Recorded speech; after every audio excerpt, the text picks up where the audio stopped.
Welcome, Simone, and welcome everyone to New World Visions, the first of a series of Zoom events, which is aimed at really helping to change the world and bring people with special skill sets to the table to share their experience about what can really make a difference in the world and how we wish to see it. Because we've had about two years plus of resisting a pernicious change, which a lot of people, well, most people wouldn't want, if any, if they knew what was happening. So what we want to do, I thought, would be to concentrate on what we would wish to see in the world. Yes, it's good to be aware of things and to maybe people to meet up at events physically to protest your views, but actually we also at the same time, maybe in tandem, need to be showing people and sharing ideas about what we can do. Otherwise, the old system just goes on. Nothing changes as much as you rail against the system. And I think, I was writing a book about how we might change things, and that was rudely interrupted by COVID. And I'm going to go back to that book and finish it this year. But a lot of people since have been doing some interesting things, and it's very strange, very interesting. People like the People's Lawyer, and others who are talking about the things that really matter and are inalienable, human rights, justice, the things that are commonsensical, things that mean a lot to everyone, and everyone probably would agree with. What we end up with when we give our power away is tyranny. And without going too much down that rabbit hole, that's what basically a lot of us feel we've ended up with. And we need to change that. And actually some people are changing it by not actually focusing on the negative, if you like. And they're doing what they feel they want to do. In fact, I'm also, this year, I started doing a lot more creative work, which is what I am. I'm an artist, a creative person. I'm a writer. In fact, I just say what I do. I'm a photographer, I'm a writer in various ways, but also I'm a writer now for our fairly new magazine, Brighter Times. I'm a bit overblown today, but you can't see the colors pop in this one. Brighter Times magazine, that was the first one that we created, is meant to address the largely censorship that's going on about sharing what we would consider proper science and news about what is actually going on in the world. But what we're doing with the Brighter Times magazine is making sure that we put positive solutions. It's a solutions-based publication, helping people, guide them towards, like we're doing today, guiding people towards doing positive work and making good things happen and connecting people. And that's why we're here today with Simone. She's our first speaker. We're going to be talking about various aspects in this series of New World Visions, covering education, health, all the main challenges, energy, water, food production. Well, I wouldn't say food production, but food growth. I think, again, the terms, that's what I was writing in my book about the terminology we use, of vocabulary. I think we have to be mindful about why we've started using, why we've ended up using certain words and phrases. And I think things like open-ended growth, governments always talk about growth. Well, growth, cancer is a growth, which is not necessarily a good kind of growth. And if you have open-ended growth, like most all governments talk about, and in their GDP, always looking at a higher GDP, that's to me a path to disaster, because that is not really reflecting what the real need is in our local communities and for the planet. Now I run, what we've got here is, what is organizing this is the People's Forum, which is meant to be a platform to bring people together, organize events. And people like Simone have done fantastic work with also connecting with other people. But we've got an opportunity with people like Simone to talk about Simone's very extensive experience, for instance, as a manager in the NHS. And she's what she would call a polymath. I mean, obviously, I'll let you speak at some point, Simone, but I get my 2 pennyworth in there to begin with. But I just want to really give an overview of what's going on, in my view, and what I'm bringing to the table here. So I'm running the People's Forum. It's bringing people together, allowing people's personal testimonies to be brought to the table and hopefully shared with people who can make some influence and change with those testimonies. I was hoping that a lot of these testimonies could be handed to the police and something done about it, but the police don't seem to be interested. However, I think there are many police who would be interested. I'm not sure we've got the right leaders. I think there's a major failure of leadership, not just in the UK where we're based here, but also in the world. In fact, that leadership in most regions, most states and countries, I think personally has been hijacked. And I think what I would say, and we might have to be careful about the words that we use because there's a time of censorship. It's like being in a war, quite honestly. We shouldn't even maybe even mention that word, who knows?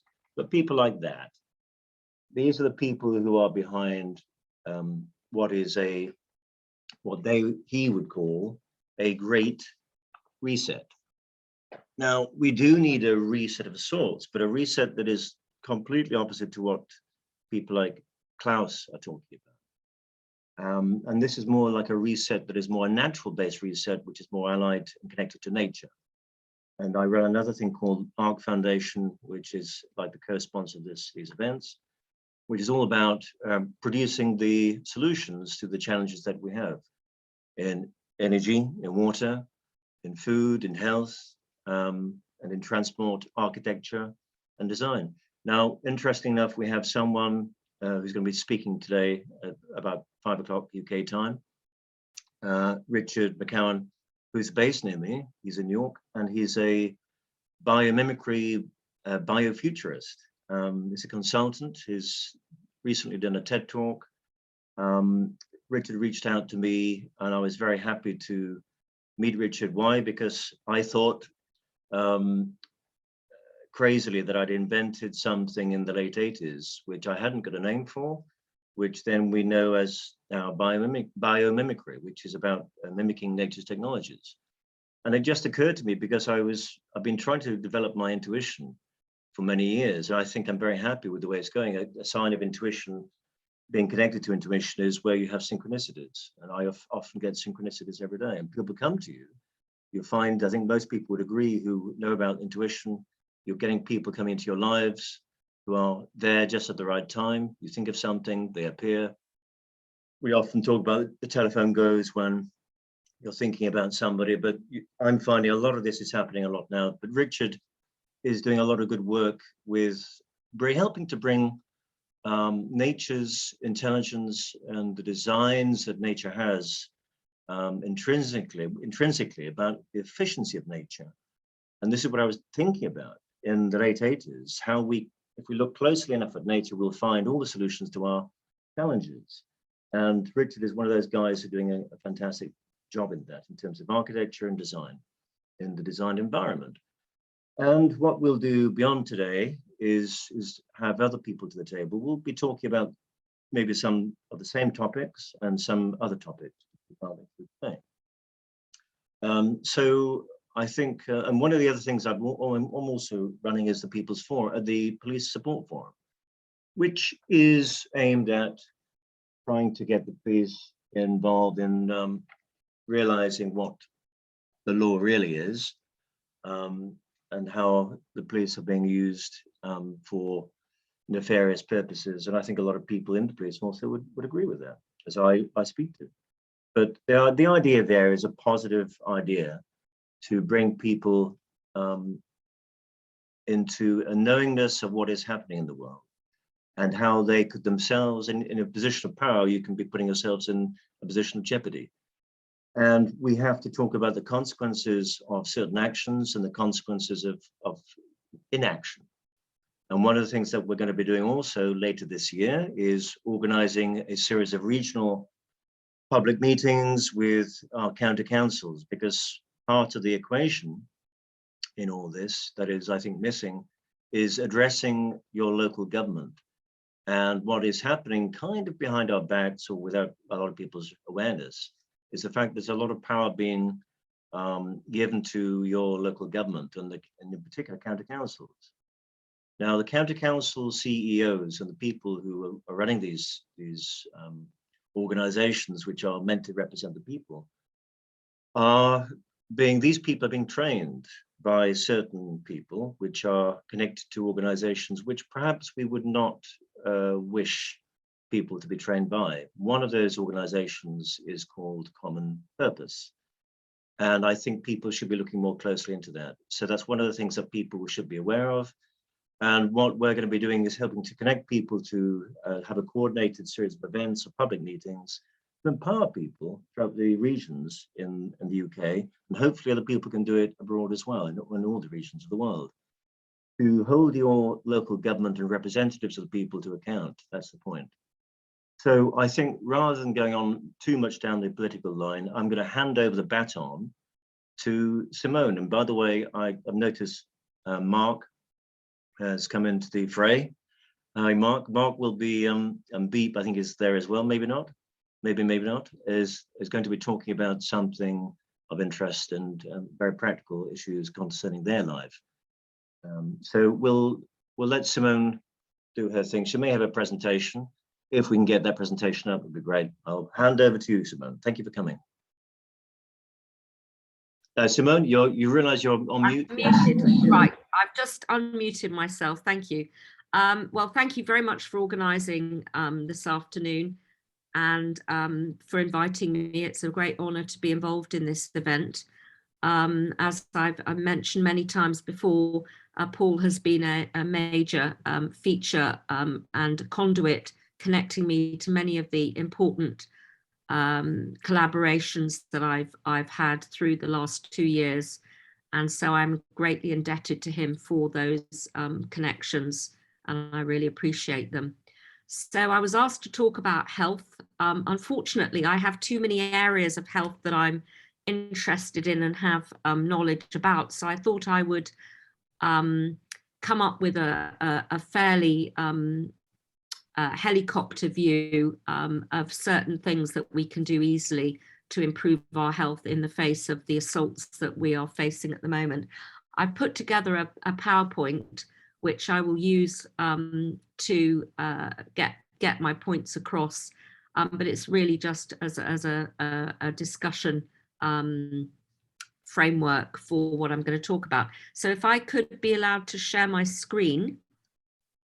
Yes, you can. And you know what I'm going to ask you. Right. If you go to the bottom of your screen, you'll see a little green arrow. Yes. A green box. If you I think what you need to do, if I try and share the screen, right, you've disabled it. So one thing you could do is make me co-host. So if you go into participants. Yeah, that's what we did before. If you make me co-host or even host, and then I'll obviously hand it back to you as soon as I've finished my presentation. And then I can show my screen. Make co-host, there we go. Lovely. Right, perfect. Right, I'm now going to share my screen. I need to get my PowerPoint up on the screen. Play from the start. And that should now, right, can everyone see that? I can see it. Okay, so what I'm talking about is health. I have a number of areas from which I come to health. One is my health and safety background. I was originally a diagnostic radiographer and became a biophysicist, but I then moved into health and safety and also retrained as a naturopath nutritionist later. So I bring all these various diverse, rather eclectic mix of disciplines to my knowledge of health. So that's where I start.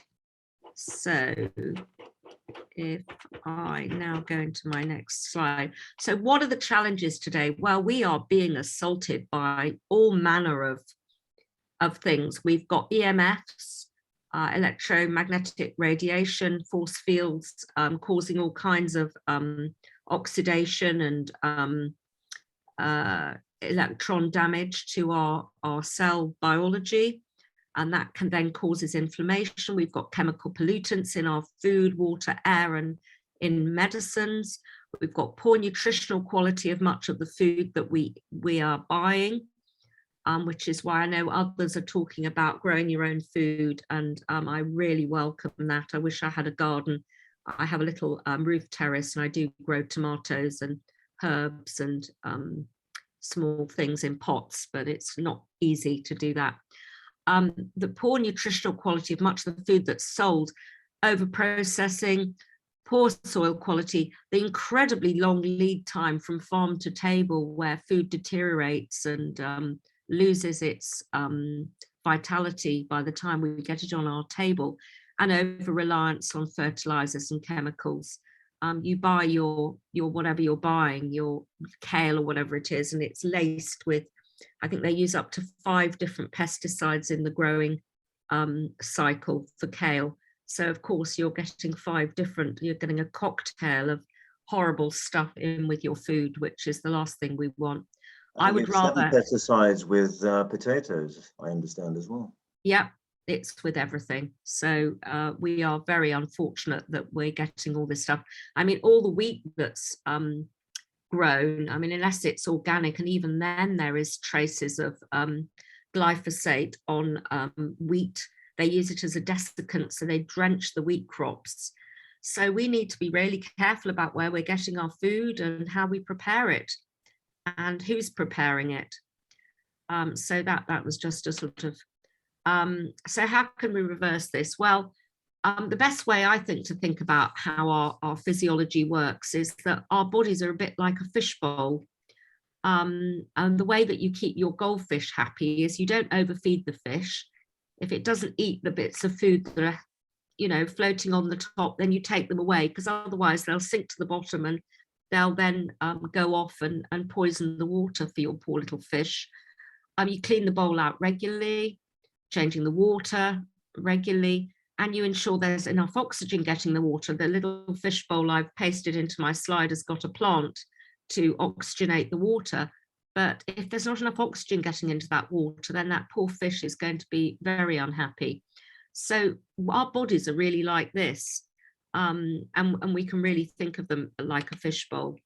So how do we treat ourselves like the goldfish that we want to keep it alive and happy? The best thing to do is flooding our bodies with antioxidants. I've got a sort of image of you know, the different fruits and vegetables, all the different colors. If you eat a rainbow of colored fruits and vegetables, there's different energy bonds that you can repair with different colored fruits and vegetables. So there are different levels of energy in the chemical bonds that may be damaged, and you need different colored fruits and vegetables that have got the right repair energy actually in the fruit or the vegetable. And we need all the colors. We need the dark blues and the purples and the reds and the oranges and the greens, and all of those colors are really, really vital. So that's very important. Limit protein. Don't overdo the protein unless you're heavily exercising. We don't need a huge quantity of protein. I actually limit my own to about 120 grams of protein food per meal. I don't eat more than that because my kidneys don't need that extra strain. But if you're exercising heavily, if I start training for a 10K or something, then I do increase my protein intake. And ensure that all the other supportive substances are present. So there's all sorts of anthocyanins in berries and, you know, a lot of the really deep colored fruits and vegetables, beetroot and celery's got silica in that's great for detoxing aluminium. And so we've got all these amazing options available to us to keep ourselves healthy. And so that's one easy way that we can be doing that. The next thing is alkalizing. If we keep our body as alkaline as possible, we are going to be a step ahead. Fresh lemon juice, even though it's acid when we, you know, if you dip a litmus paper in a lemon juice, it'll go acid, but actually in the body it leaves an alkaline residue. So it is an alkaline substance within our physiology. Lots of dark green leafies like kale and spring greens and spinach and all these wonderful dark green leafies. They're full of magnesium, and that's such a wonderful metal that nourishes our body and keeps the pH absolutely optimized.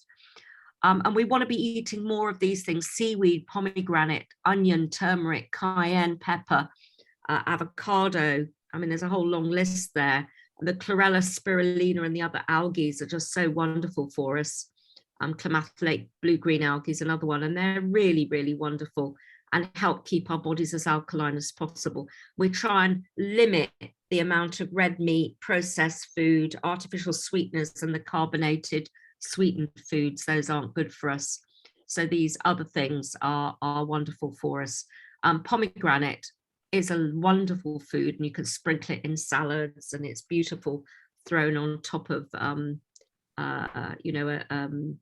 a salad or a bowl of yogurt or whatever you're having. It's an amazing food and is very, very strongly alkaline, very beneficial. Keeping blood sugar steady is another really good way of staying as healthy as possible.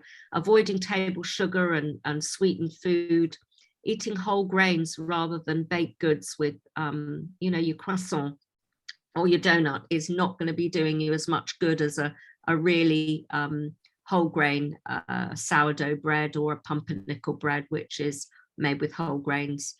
And the other thing, of course, is plenty of fiber.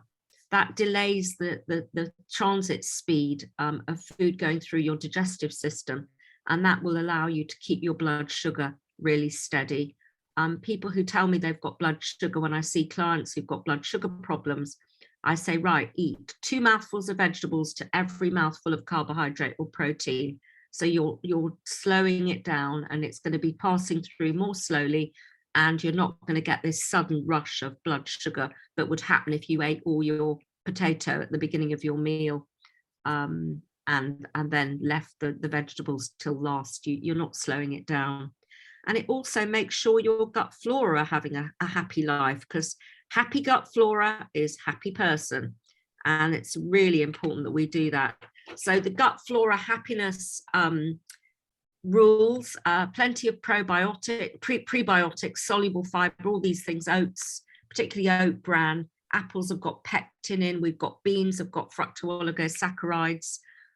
So there's all these wonderful foods that help with our gut health and keep everything ticking over really well.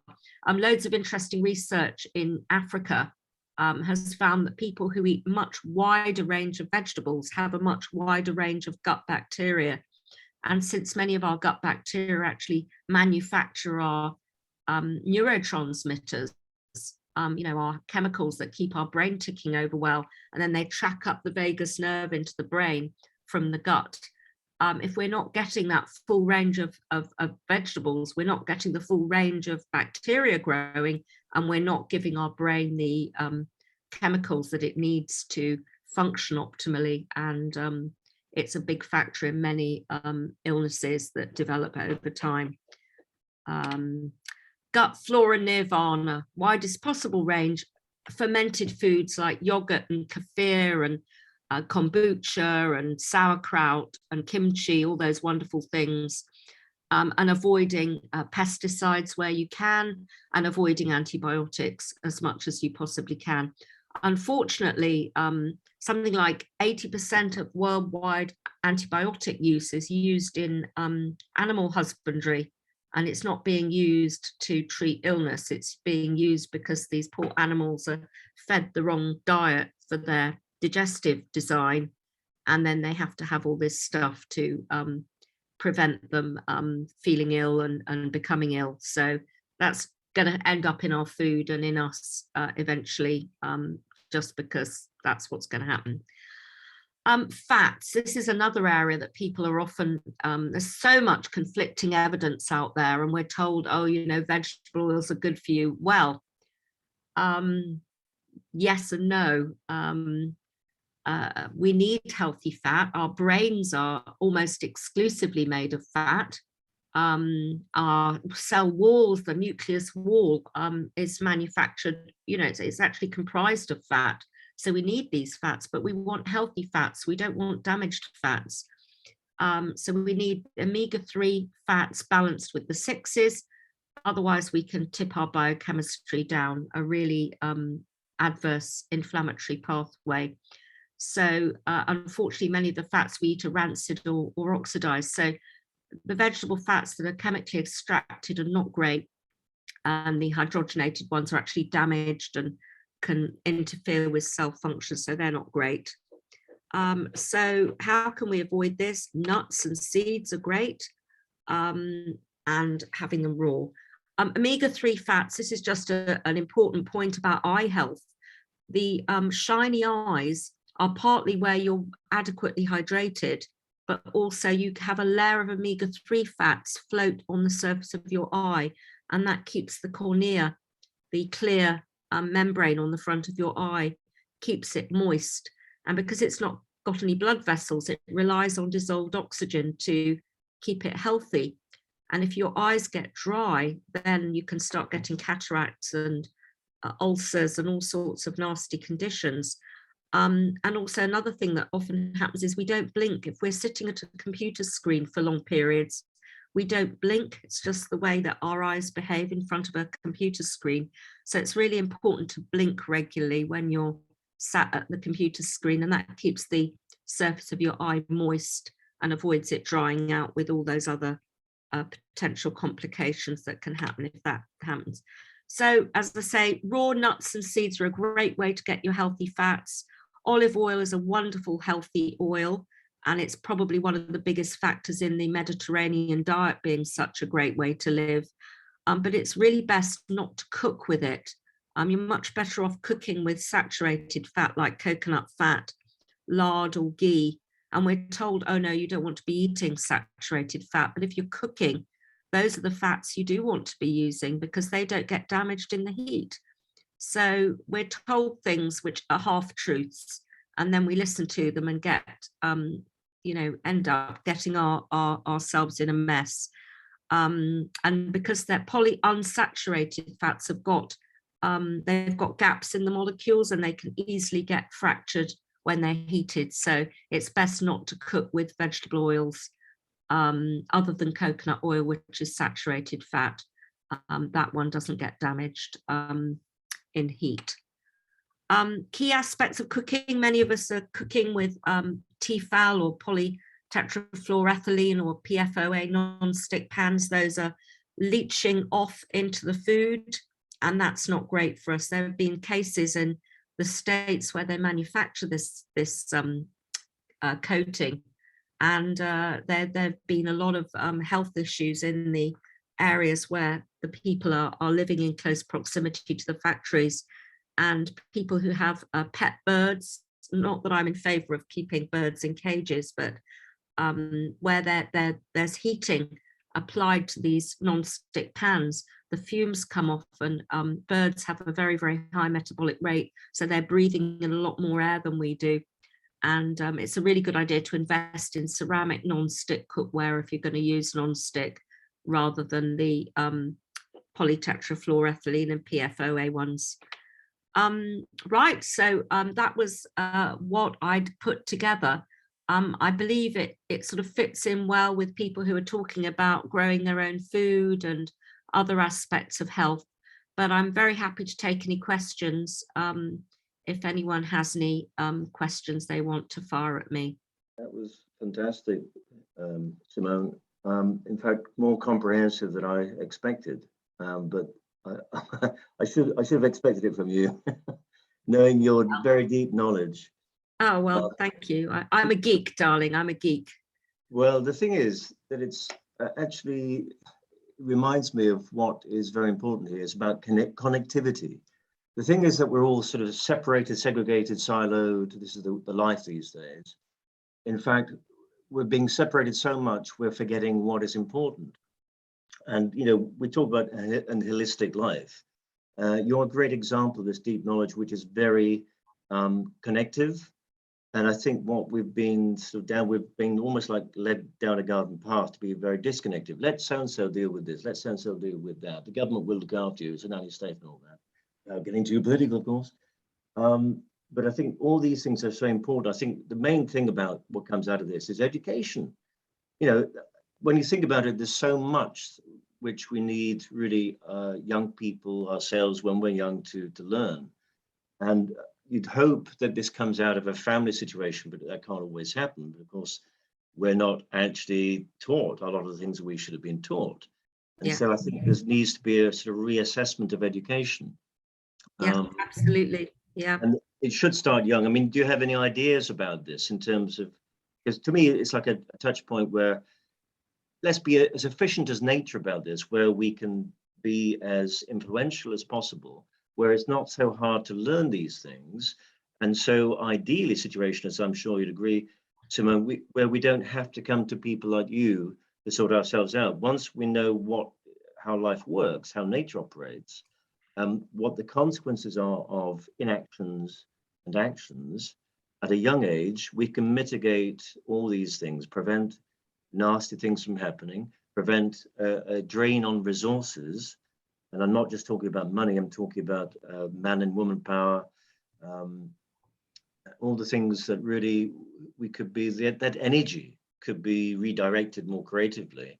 And I think we have, to me, a responsibility to look after ourselves and to know what it is we need to do or not do to look after ourselves. So yeah, any ideas about education would be great. Yeah, well, I think the biggest problem we've got is that children's television is it's almost like allowing the bogeyman in through the front door. I mean, that children's television, the advertising on children's television is absolutely, they're inundated with advertisements for breakfast cereals, which are, I mean, they're not breakfast cereals, they're breakfast poisoning, because they're laced with sugar, laced with artificial ingredients, very high glycemic index, so they spike blood sugar, they're full of pesticides and all sorts of nasty chemicals. And this is what children are hassling their parents for when they go shopping with mum and dad to the supermarket, because the children have been literally brainwashed with this stuff. It's and I know they've got their favorite cartoon character is plastered on the front of the box, and there's some free toy that looks like their favorite TV character. And of course, it's very clever marketing. Yeah, and it can be draining on the parents when the child is nagging them to get this, that, and the other. I mean, basically, the thing with what we call, and I'm not very keen on these days at all on labels, but sometimes it's useful to identify the things that we don't want by naming it. And I think this thing about naming label is a very important subject, actually, because on that point about food, my view is that, because you make some very good points, and you kind of jogging my memory. So what I often thinking about, what I'm thinking about, I've taken myself off, by the way. I can't see myself, doesn't matter. Most important thing is to see you and listen to what we're talking about. But the point is about food. Now, we have this thing, we go to supermarket, if supermarket is what you go to, or the shop, and you see organic produce, see organic potatoes on the label, whatever it is. If you need packaging at all, it says organic, if it's a good food. Don't you think good food should be good food, doesn't need labeling? The thing that isn't natural, isn't good food, should have the labels. Because to me, that's the most simple way going forward to deal with life, and life would be a lot simpler. Why are we making it difficult for those who are growing good food and supplying good food? We should really be making it more difficult for those who are supplying not as good food, not natural food. The people who are spraying their vegetables and so on. One thing I did do when I was writing the odd feature in the past was to look into biodynamic farming. And they use a very interesting way of growing food, which is using a fertilizer in cow horn. They go by growing by the moon cycles. And to most of us, that would probably sound very wacky. But actually, it's been a long-standing tradition for, shall we say, thousands of years. and we've lost the plot. We've actually become very mechanized. And to a lot of us probably listening to this video, it wouldn't come as any surprise to hear that.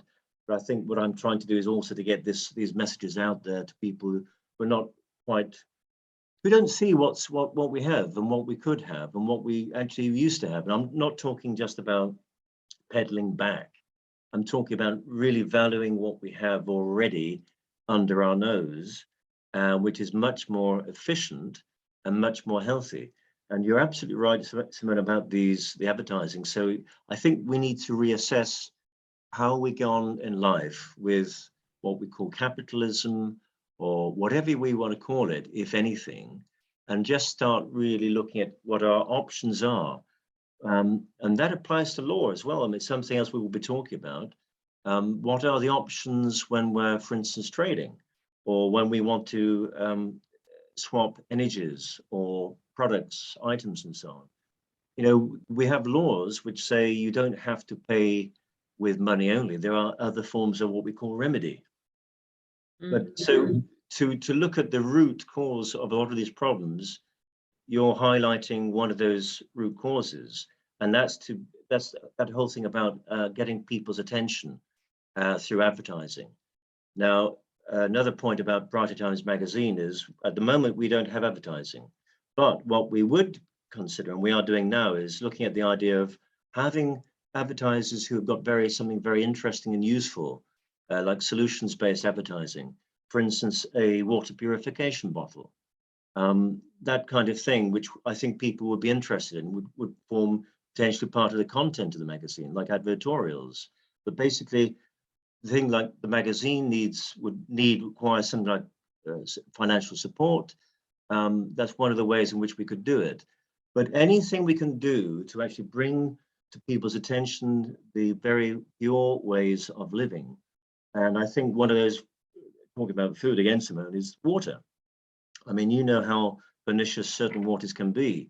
Some of us are living in the big cities, and the big cities are some of the least quality water you can get. Well, they're contaminated with, go on, Miss Sim. Yeah. They're contaminated with hormones from HRT and contraceptive pill. They're contaminated with Prozac from any of the high level of medication that's being prescribed. It's ending up in the water supply. So it's incredibly important that you filter your drinking water and get this stuff out. You know, it's vital, really. And also making sure we drink plenty of water, because most of us are chronically dehydrated, and our kidneys are under massive strain. So you know, we need to be really careful with that. But there's so many easy things we can do to improve our health. I mean, you know, there's a lot of lead, unfortunately, in our bodies from the days when they used to put lead in the petrol. We all inhaled it and stored it in our bones. And as we get older, our bones start to, you know, we lose our bone density. And we end up liberating this lead out of our bones and damaging our kidneys. But all you have to do is add some coriander to your diet. You know, have a few sprigs of coriander in with your salad or in your dressing or whatever, and that just, it collates it out of your bloodstream and takes it out of your body. So there's lots and lots of clever things we can do with food. And the thing is, I think, for me, the education point is where we can inspire people. I think rather than just putting this hard information down our throats, not that you're talking that way, I'm saying that if we can inspire education through inspiration, as it were, to inspire children to want to know about things, let them smell the coriander, which is a wonderful smell. Let them smell the herbs. Let them get them to realize what benefits these herbs are, and actually how beneficial nature is. I think this is the main key to actually get people excited, children excited especially, about wanting to use these things, rather than saying you must eat your greens, otherwise you can't have your potato. Well, I mean, you know, if we don't cook and prepare the greens in a way that makes them interesting and exciting, then we're going to end up with the kids going, no, thank you very much.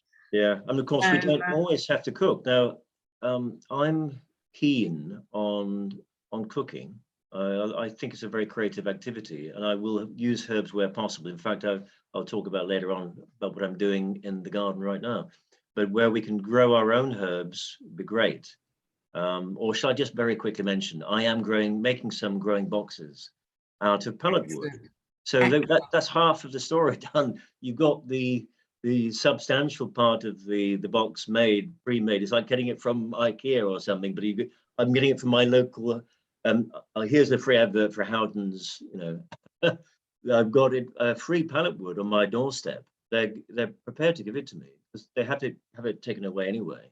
So I'm making growing boxes on wheels in case I need to reposition the boxes. But I'm trying to make my own soil compost, which I used to be able to do very well, very easily in copious quantities, which is probably not a good sign if I'm throwing out a lot of food waste.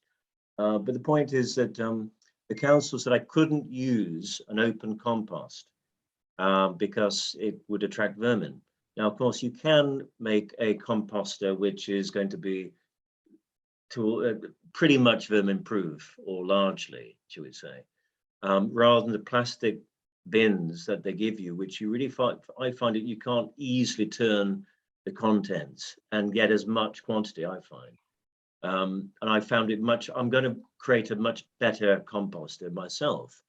But I'm very excited by this project and this prospect of, I'm going to have 4 containers each container made out of 5 pallets. And I'm going to share what I'm doing. I'm sure there are a lot of people who are doing lots of interesting stuff with pallets. I did my first pallet workstation for my art gallery, which I had a few years ago, and I was very excited about that. But they're very well put together, I have to say. I lost about one stone in weight overnight in putting that together.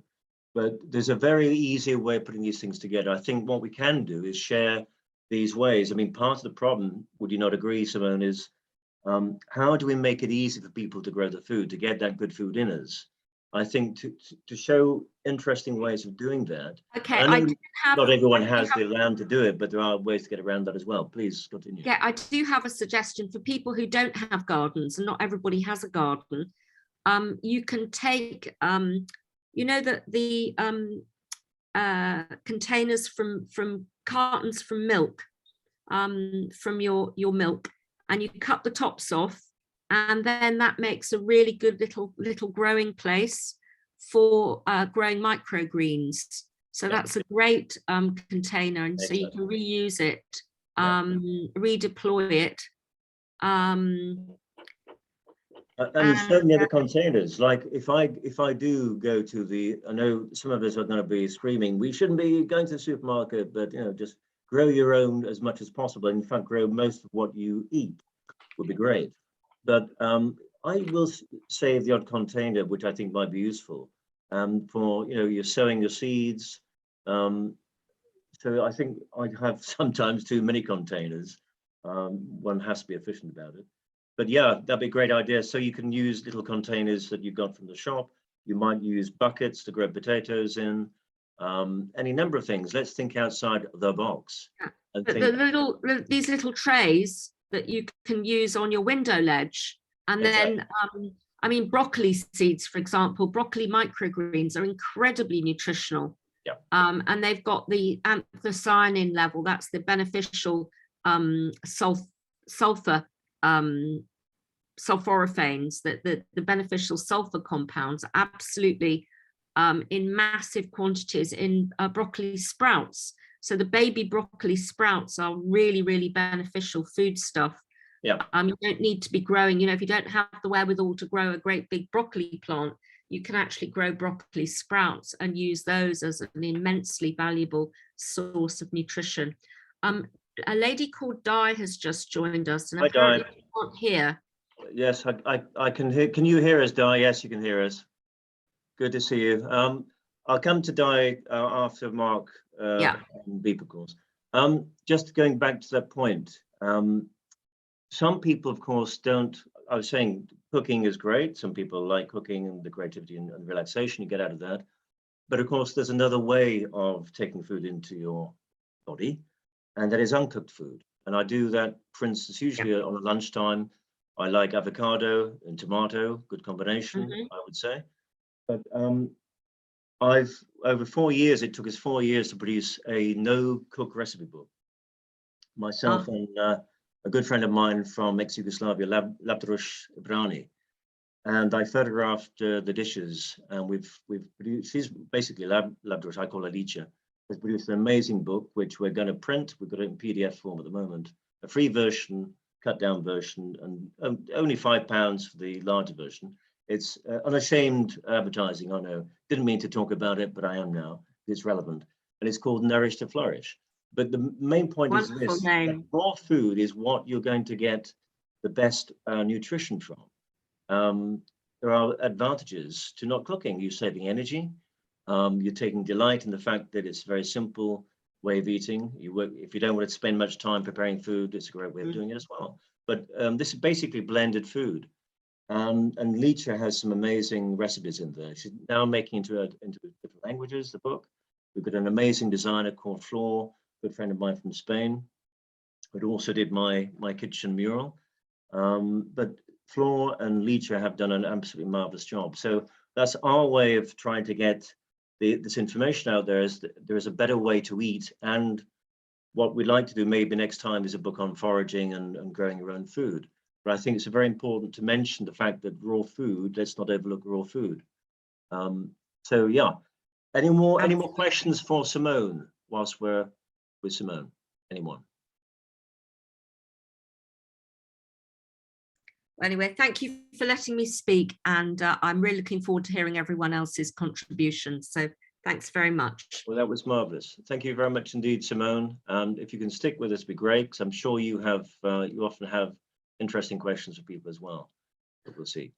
Now, we were going to have someone called Daniel Bell, but I think Daniel is not able to join us today, after all. And he was going to talk about his community projects as well. But we have Beep and Mark very kindly have joined us. And I think you've got something interesting to talk about, which you're doing in your neck of the woods, wherever it might be. So can I introduce you both to do your presentation, Mark and Beep? And I can hardly hear you. Are you able to put your volume up a little bit more? That's better, I think. It's still a bit faint. Are you not able to use a mic or? And if we can't get that sound going adequately, we might go to Di. Di, by the way, Di, just whilst Mark and Beep are looking at their sound. There is no. That's good. Di, how long can you be with us today, by the way? Just unmute yourself, Yeah, I'm okay till about 5:30.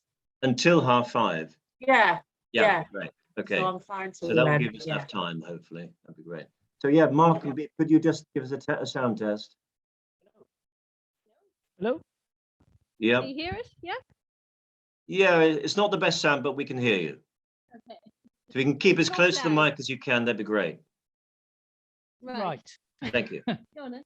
So if you would like to introduce yourselves, because I've only just come across you through courtesy of Catherine, who's very, very kindly put us in touch. Right. Catherine Armitage, that is, by the way. So yeah. So I'm an ex-farmer, and Beep has been growing vegetables for 40 years. She had a small outing growing organic vegetables back in the 70s, before organic was trendy. So she had what? How many tunnels? Polytunnels? 4, 5, 6? Yeah. And they used to grow, supply posh restaurants in Plymouth. We're living in Devon. We live in Cornwall, but she was based in Devon at the time.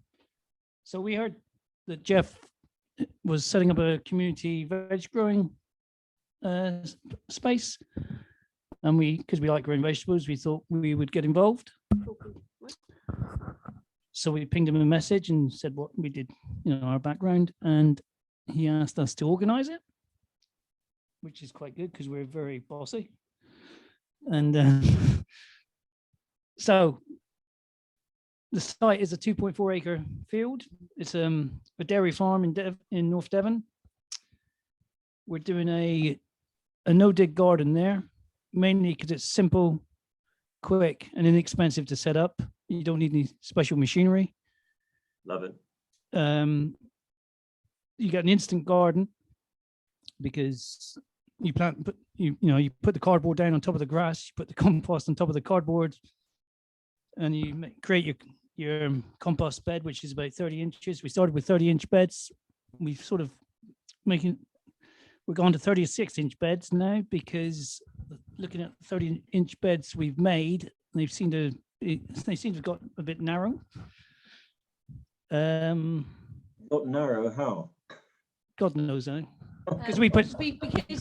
Because there's so many people and they're dumping their compost so quickly, they get narrower. So I'm like, we need a wider There's piece a of wood now. negative to a positive. I can see that. Yeah. The building them is an incredible amount of wheelbarrow work. Yeah. What else? We put bark between each bed. So if the bed is 30 or 36 inches, then it's a 14-inch bark bed walkway for us to walk on. Yeah. Yeah. So you're not walking on the compost. So we've never done no dig before. So we're following Charles Dowding on YouTube, who's based in Dorset. I don't know if you come across him. Charles Dowding. Dowding. Hmm. And we bought his books. And yeah, because I started doing a no dig with a friend of mine. It was an MD, a medical doctor, and we were going to build some interesting structures, because I think part of the idea for me of allotments and sharing growing areas is to make it comfortable, and it was a great social space. We would have barbecues and so on. I got a load of timber there, and then we were just friends, but Alison got herself a husband, so he decided that I thought, I'll let him take over now. So I never got to build anything there, but it was just people were building had the most amazing ideas for shelters and just social structures, which look beautiful on our particular allotment in Leeds, as it was at the time. So do you have anything interesting ideas with this space? We're going to put a tunnel The space, well, yeah, so it's a community. So there's about 15 or 20 of us who turn up regularly. So we've all chipped in money to build a kiddie. So we just bought the community has just bought a polytunnel, 120 foot by 35 foot. It's a former lambing polytunnel. So we've taken it down, finished taking it down this week. Now it's back at the farm. So that we're going to split that into 2 tunnels, because 120 foot is too long for ventilation. Yeah, you could just take a plane through there and take off. But I think we need these polytunnels. I think are probably even more important now because of what we're all censored from talking about again. But this thing called geoengineering, and I think a lot of us are getting throat problems, especially because of these poisons in the atmosphere. Now, if we can do anything to prevent this stuff reaching into the soils and getting into our food chain, I think maybe polytunnels is one of those ways in which we could do it. What do you think about that? Well, it does. I remember when in the 70s we were growing the vegetables, and Chernobyl happened, and we had lots of people phoning up and saying, "How are you protecting your vegetables?" And my mum was like, "Well, we're growing them all in a tunnel," and a lot of people were happy with that. But I think air can get anywhere, but protection, it's a part of a protection, isn't it? Yeah. Can I just come in there for a second?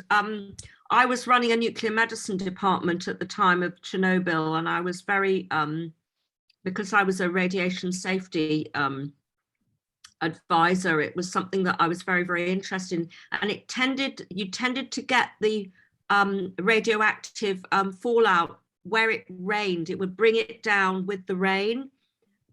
So if you were in a polytunnel, you would actually be protected it wasn't so much that it was carried on the air currents, it tended to land on the soil and on the vegetation with rain, with Yeah. rainfall. That's what I was thinking. Where the highest contamination was places where it rained heavily, while the radioactive cloud was actually above. Yeah, thank you. Interesting. So there we go. So the good sourcing of good polytunnels. I mean, they're not going to be expensive, really, are they? It's basically polythene. Yeah, it is With good. hoops. Lots of hoops, yeah. So we've planted garlic, onions, shallots, secondarily potatoes at the moment. And where we live, which is like 10 miles away from the field, I've started all the plants to grow in the polytunnel and outside, because with the no dig, it's a pretty windy area where he is. So I like to give him a head start and give him a head start here to plant him outside. And you seem very dedicated, because if it's 10 miles away, I mean, ideally we want to be growing nearer to where we live as possible. But this sounds like this was the opportunity that you had to take. Well, we are quite dedication. deep in the countryside, so 10 miles is nothing around here, as Di will tell you in a minute. Yeah. Yeah, we're going to start sowing some parsnip seeds tomorrow. Yeah, we've got 1,000 parsnip seeds in tomorrow. That's the plan. You missed the video. What did we miss? That mic, when it's close to your mouth, is best. We can't hear you unless the mic is near your mouth. Yeah. Yeah. So Charles Dowding, he doesn't use any fertilizer with his compost because he's growing into planting and sowing straight into compost. Mm. So there's a saving in costs. Yeah. Now compost we bought. So when we started, the first beds we made on the end of January, that was from the farmyard dung, but that wasn't quite good enough for us to plant garlic or shallots or onions in. So we bought 12 tons of compost from a supplier at 450 quid, which was good. Yeah, it's good stuff. It's pretty fine. But since then, we've bought 120 tons from a recycling. We've bought 100. No, I'll rephrase that. We got 120 tons of compost from a recycling center for free. But the transport costs have cost us 750 quid to get it there. Yeah. I mean, this is what we're running against, the logistics of the cost of delivering food. That's why I'm encouraging, a lot of us encouraging people to grow their own and make it more local, not communism so much, but community growing and supply, which responds to the local need, and where you're not going to have problems when you can't get the logistics there to the community. When you've got sufficient land, or pretty much sufficient land to serve the needs of the community. But you sound like you're doing a marvelous job there. Is there anything that you think could be improved, or things that you would like to know more about, or connect to certain people about? Things we'd like to know, mate. Well, things we'd like to know more about. Perhaps more experience, a longer experience of doing no dig, because, like I say, we've never done it before. One of the problems, so I wrote a problem thing. We got one of the problems we're seeing is we're getting docks coming through the cardboard, which is really pissing me off. What's coming through the cardboard? Cardboard, docks. The weed. Yeah, right. Dock leads. Yeah. Yeah, yes. And we got creeping buttercup appearing, so go around with a plumber's gas torch and burn them off. I mean, you can't use the dock leaves or dig them over and for their nutrition. I don't know whether they would have nitrogen, but is it one of the things that you can't really dig back into the soil? I mean, obviously it's no dig anyway, but it's a no dig anyway. Yeah, no dig situation. They're very deep dock leaves, and so it's very hard, and they're coming up actually through the cardboard. They're just so desperate for light. So we were digging them out, but that takes time. Yeah. So now we're trying the burning route, see if that works. It definitely works on the buttercup, because don't forget this was a field for his cows, so it's had slurry on before. Right. Yeah. And so it has weeds in that. And that's partly why we chose no dig, because if you plow it, you would be in a fight against the weeds immediately. Yeah. And the other thing, of And- course, with dock leaves is that they can be soothing on stings and so on. I mean, every herb has a use. I mean, it would be an irony if you had to dig up the dock leaves, and then I'm suggesting maybe one could actually purposefully grow them Yeah. for good purposes, for good use. And maybe an opportunity that's staring under Do you think you can face make or under dock your nose. tea out of them? I don't know. You see, dock Yeah. tea maybe. And you know, where you are obviously is going to dictate what may work best. I mean, that's the other point, isn't it? Yeah. So another, not challenge, I suppose challenge is is deciding what each member gets. You know, when they come in to do the work or contribute, you know, what's their share of the crop? That's not ironed out yet. So that's something. Oh, by the way, Richard is just sharing something with us: potato and dock leaf soup with poached eggs. That's a great idea, Richard. Thank you for that. Thank you, Richard. Richard is going to be talking about architecture and design, but he's got some real interesting ideas about growing living walls and so on. Sure. Yeah. Can I just make a suggestion about how you decide how people, you know, what contribution people make and what share of the vegetables they get, based on how many hours work has gone into it, and then how many hours each person contributes to the total. They then get that proportion of the produce to take home. Yeah. Yeah, And ideally, but- you want people who are passionate about it, so there shouldn't be any argument in the first place. But I mean, all these ideas are worth talking about and sharing, and then maybe one agreeing on what maybe is the best option. Yeah, because some have donated, some more than others. Some give a lot more time than others. Some donate a lot of money and also donate a lot of time. So you still want to be fair. And I think the ones that have families will want more, and the ones that are single will probably have less. But Yeah. I don't think And the we'll idea fight with over some it. people is they, of course, they will leave their produce for others to take, which is a lovely idea. Or, you know, or they'll leave them out on the table with an honesty box. Things like that. Yeah. Anything else? Well, another challenge is going to be the later, although we live in a high rainfall area, the later you build the beds, I mean, the harder you want the cardboard to suppress light and weeds, obviously. But as we go into the summer, well, you know, you want the cardboard soft enough for a root to penetrate as well. So, because another YouTuber to follow is the Dutch farmer. Yeah. He's farming, he's doing no dig in North France, and he's actually watering the cardboard before he puts the compost down. So that's something we might have to do as we.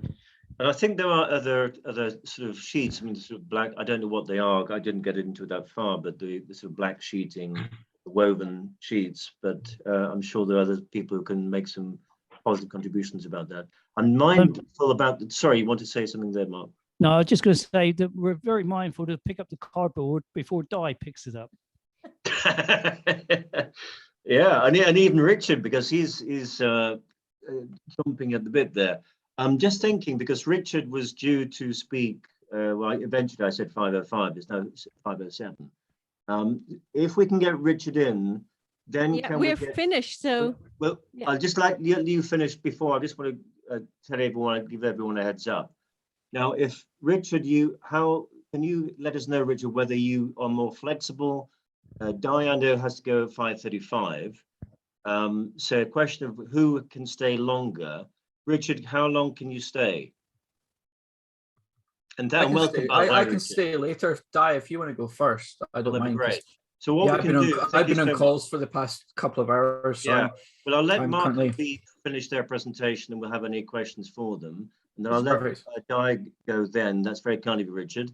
And then Richard can follow. And if, Richard, you're getting mindful of time where I'm not, then please interrupt me, and we'll take you up from there. So I'll let you continue, Mark and Pete. Yeah, there's only one last point. And that's if anybody wants to follow our progress, you can go to YouTube and follow Beep's YouTube channel, I'm which just is gonna growing suggest that. growing vegetables with Beep Great. is the name of the YouTube So channel. We make a Growing video vegetables after with every Beep. meetup and put it up there. So growing vegetables with Beep. And we love the name, by the way.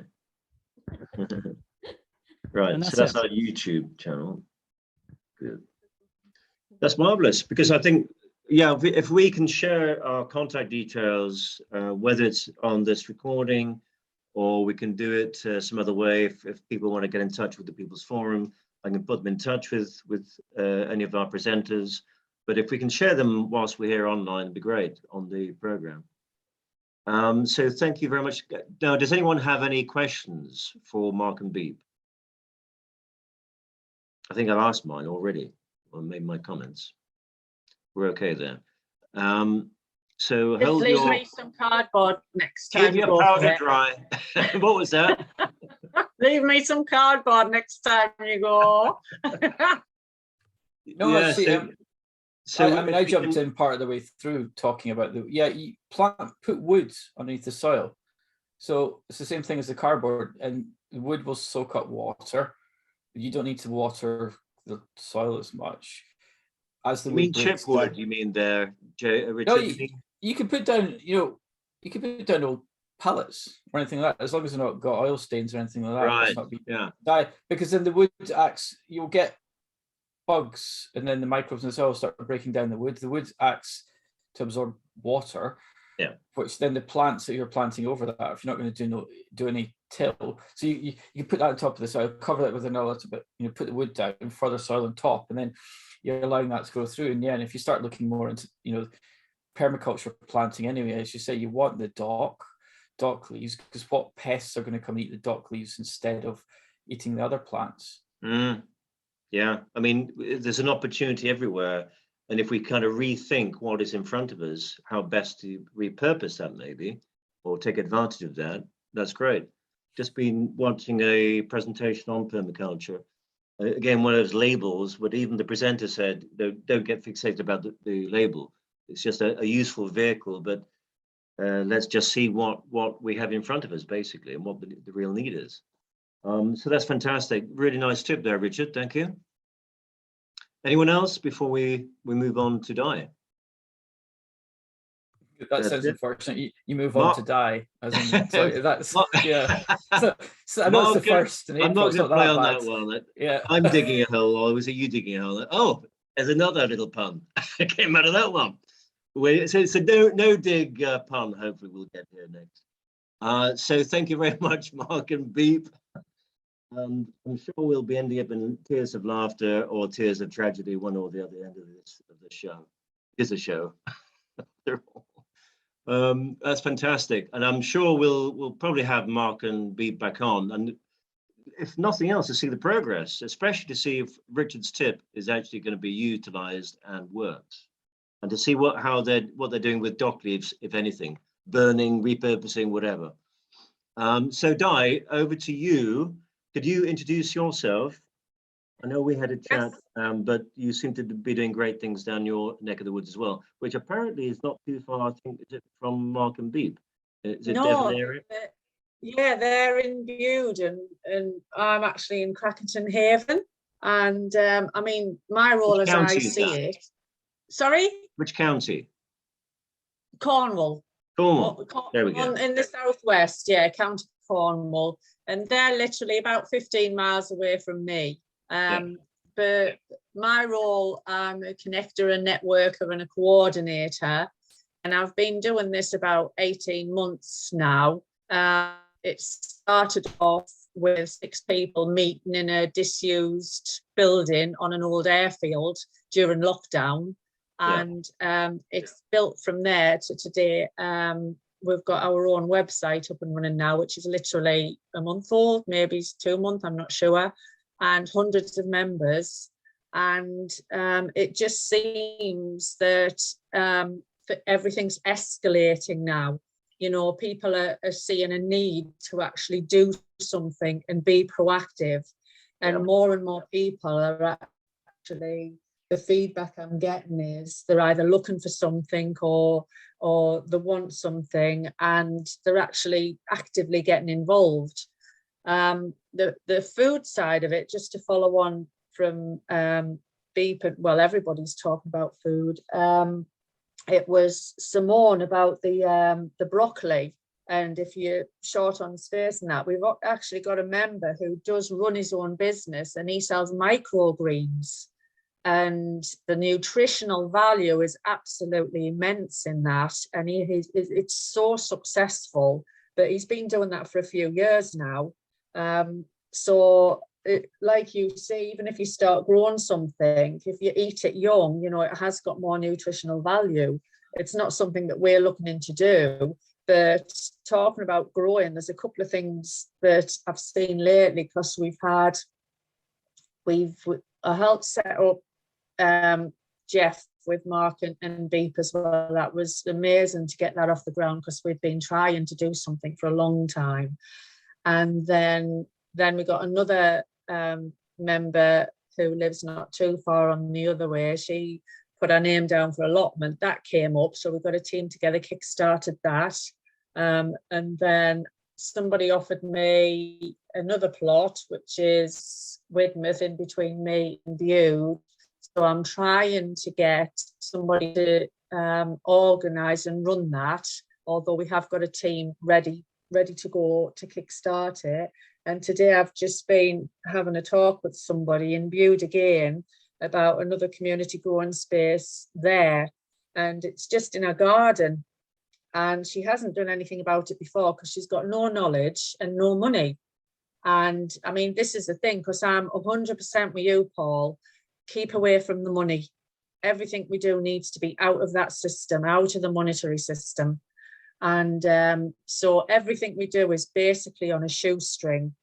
And we raise funds through donations at events and talks that we organise within the communities, and that's really good. But we support the website through that. And I mean, one of the things was with the growing project, the compost, and with Mark and Beep saying how much they were paying and things, and we thought, it's a non-starter, there's no way. So again, I asked the universe, you know, we need some compost. And we had literally £40 to go to the local compost place to get some for the allotment at Delaball. And I said, we'll just get what we can. Anyway, we went down, and it's green waste. So it's what households throw out, and they put it through a process and then offer it to the public.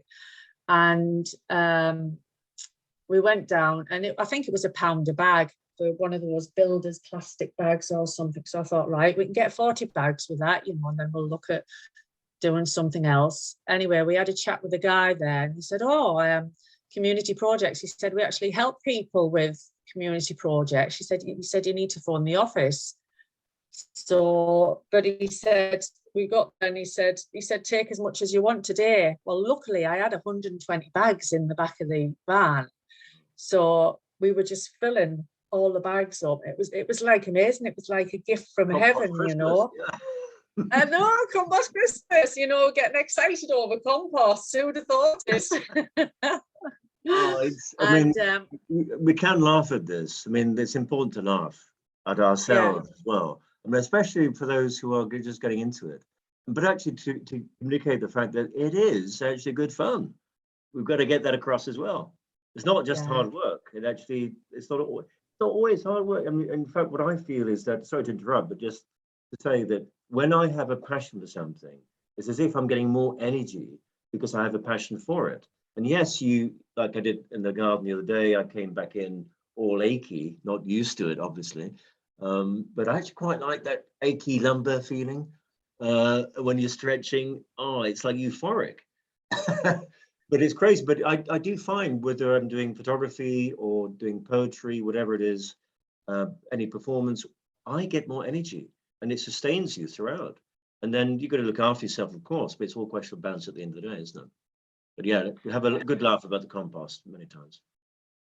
Definitely. And I mean, Mark and Beep will agree with me, because when I was at the, I think it was the first one I went to, to kickstart it, and that the sense of community, everybody coming together. And there was a small group de-stapling and de-stickering the cardboard, and there was another group with wheelbarrows that were doing the compost, and then somebody would come in there, and everybody's just, and like you say, you get an energy from it. It's a positive energy that you're getting out of it, and everybody thoroughly enjoyed it.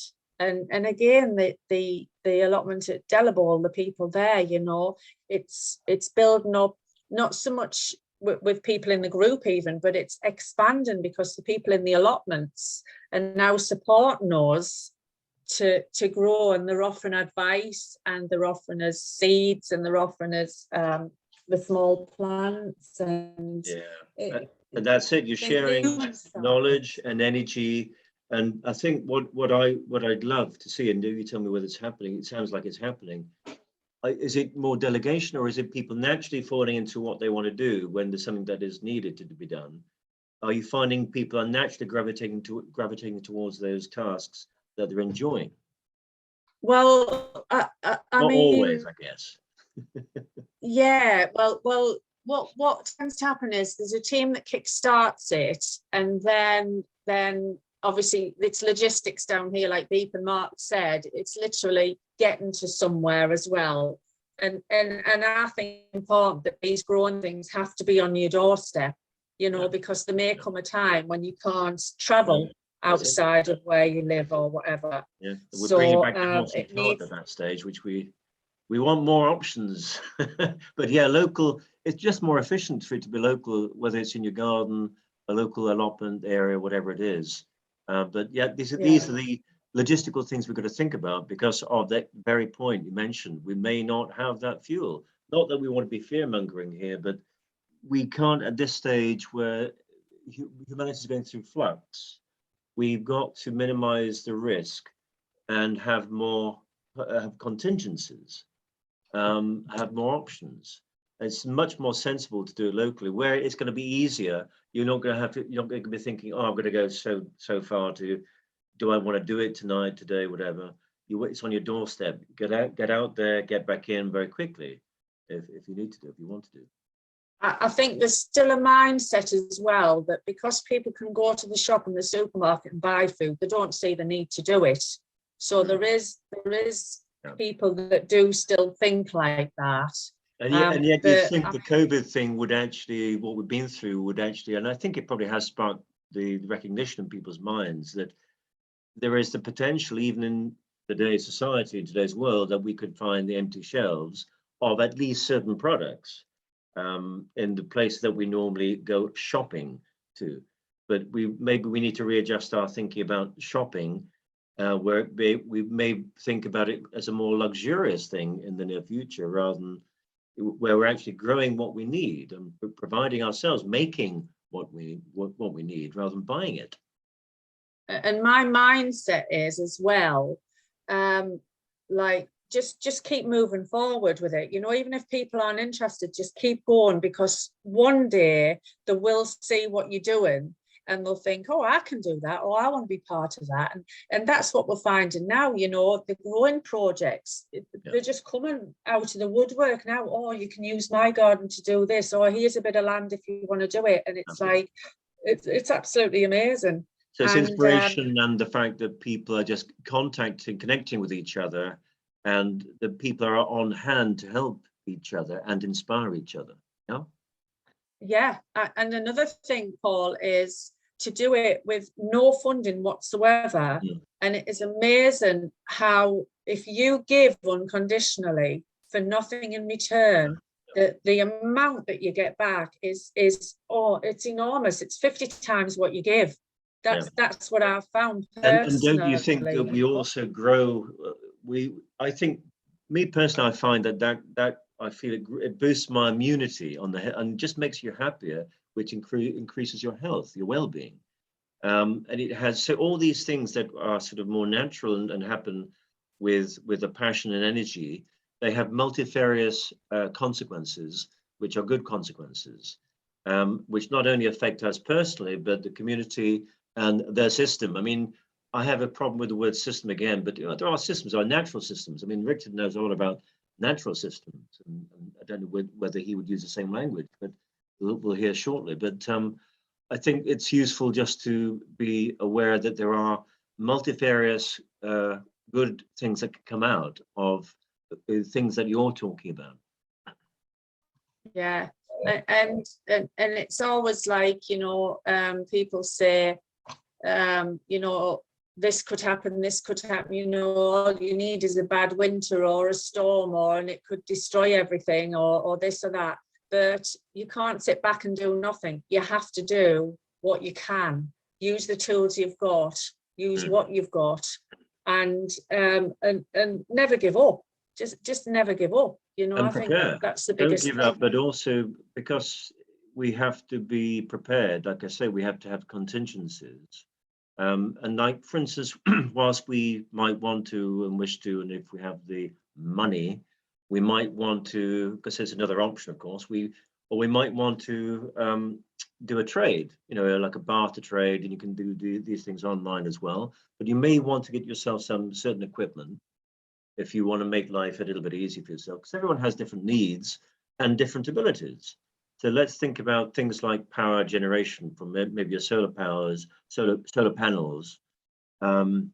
which these days, you know, PV technology is very much more efficient than it used to be. When I remember going to Machynlleth, or whatever, apologies to the Welsh for my pronunciation, but that lovely alternative energy centre in North Wales. And in those days, we were seriously looking at how we can generate our own power.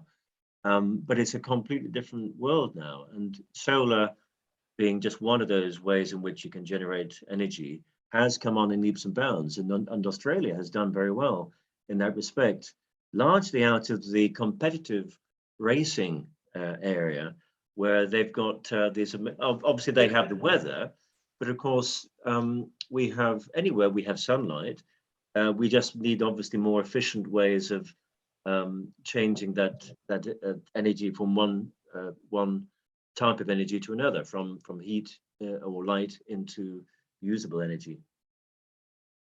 I know you do have anything like that actually on in terms of energy, Di. Do you have anything interesting there that produces the power, or using, or do you need power on the growing side? Well, I've just recently met, it's again amazing how people just come into your life. This guy who's actually really knowledgeable on common law, because what we're doing is, as a group, is supporting each other. And I haven't paid council tax for over a year. I didn't do last year. We've all stopped paying utility bills. Yeah. We're not supporting anything. Why are we feeding the system that is pernicious? That doesn't serve us? Exactly what I say. Yeah. Exactly. And but again, it's people having the confidence to do this.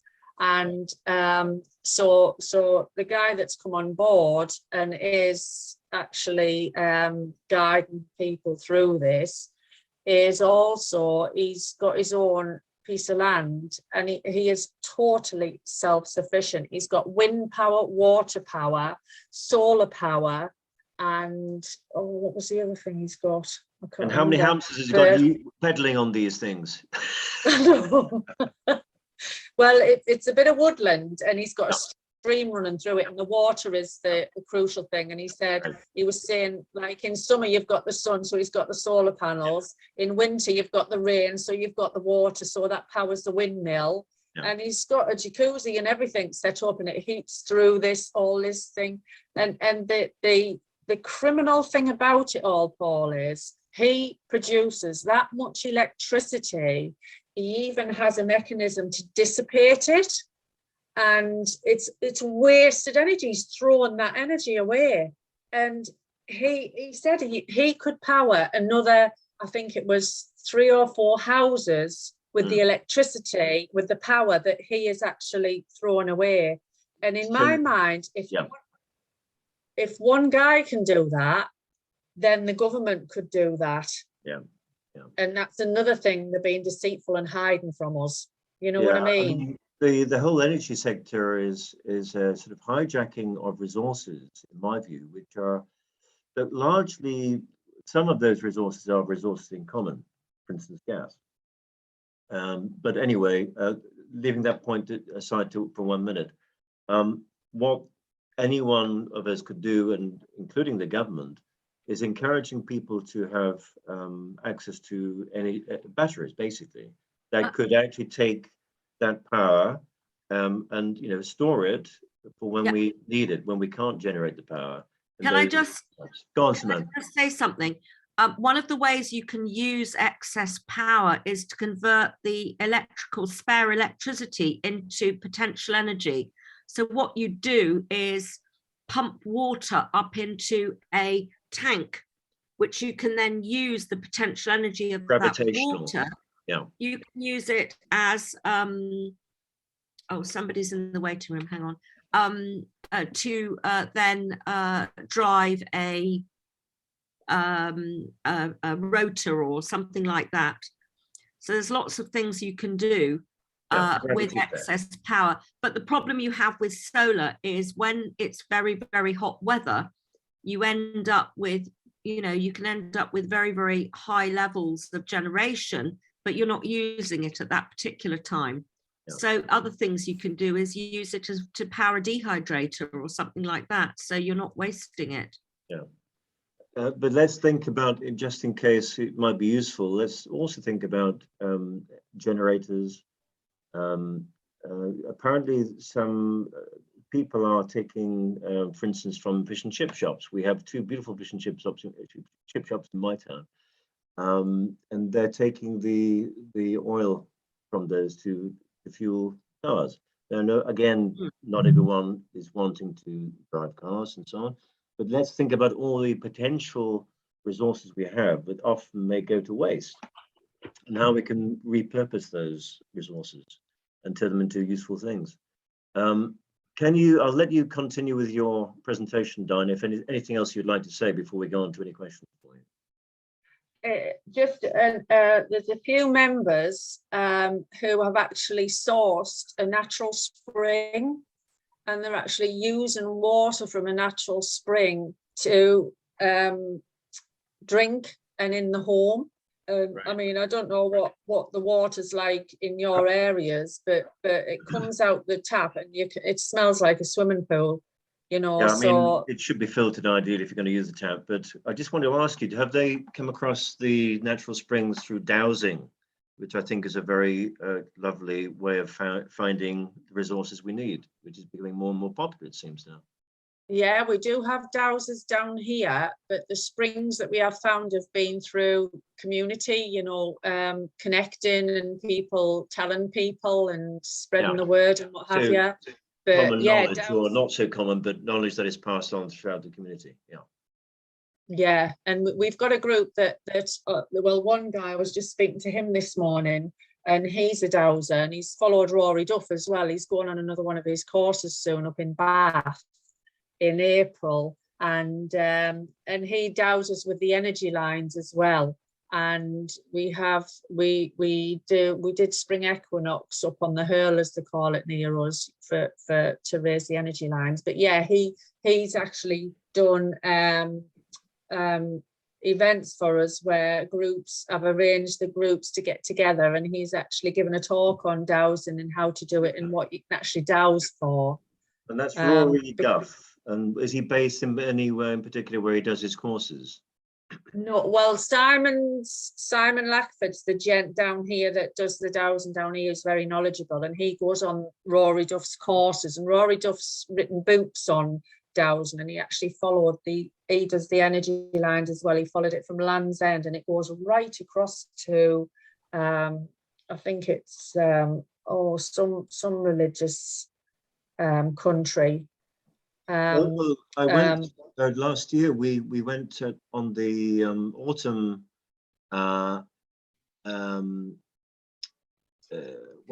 was it? The autumn one. We went on anyway. We went to the St. Michael's ley line, which starts on the physical land at Great Yarmouth and goes through Bury St. Edmunds and goes all the way to Cornwall to Mount St.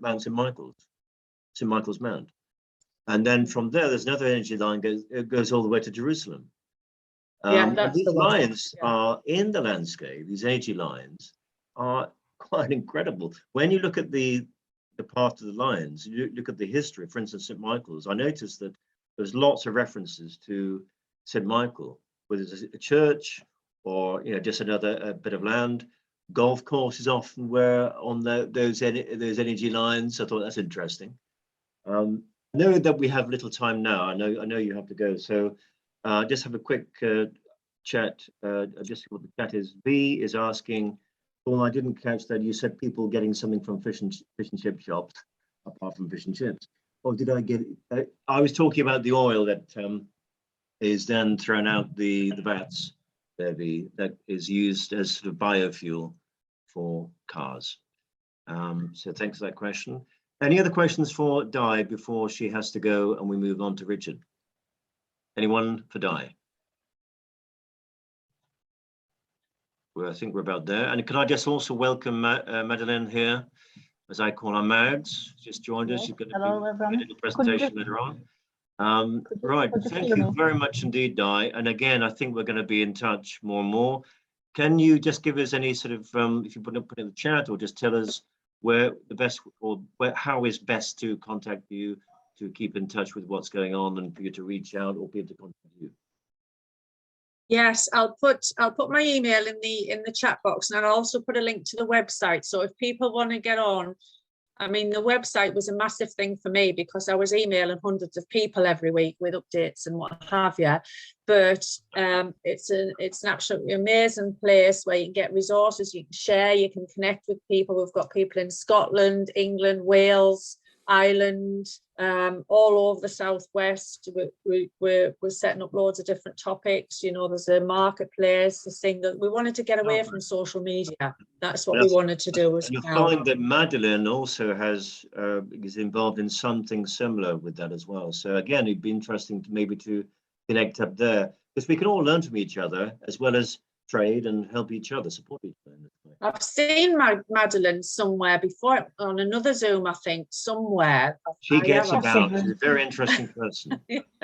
Yeah. Thank you. And she's been very helpful in the activities with the People's Forum. She's a great artist and designer and activist, if we may say that, and great thinker. And I'll introduce her properly when we come to her. Give us a.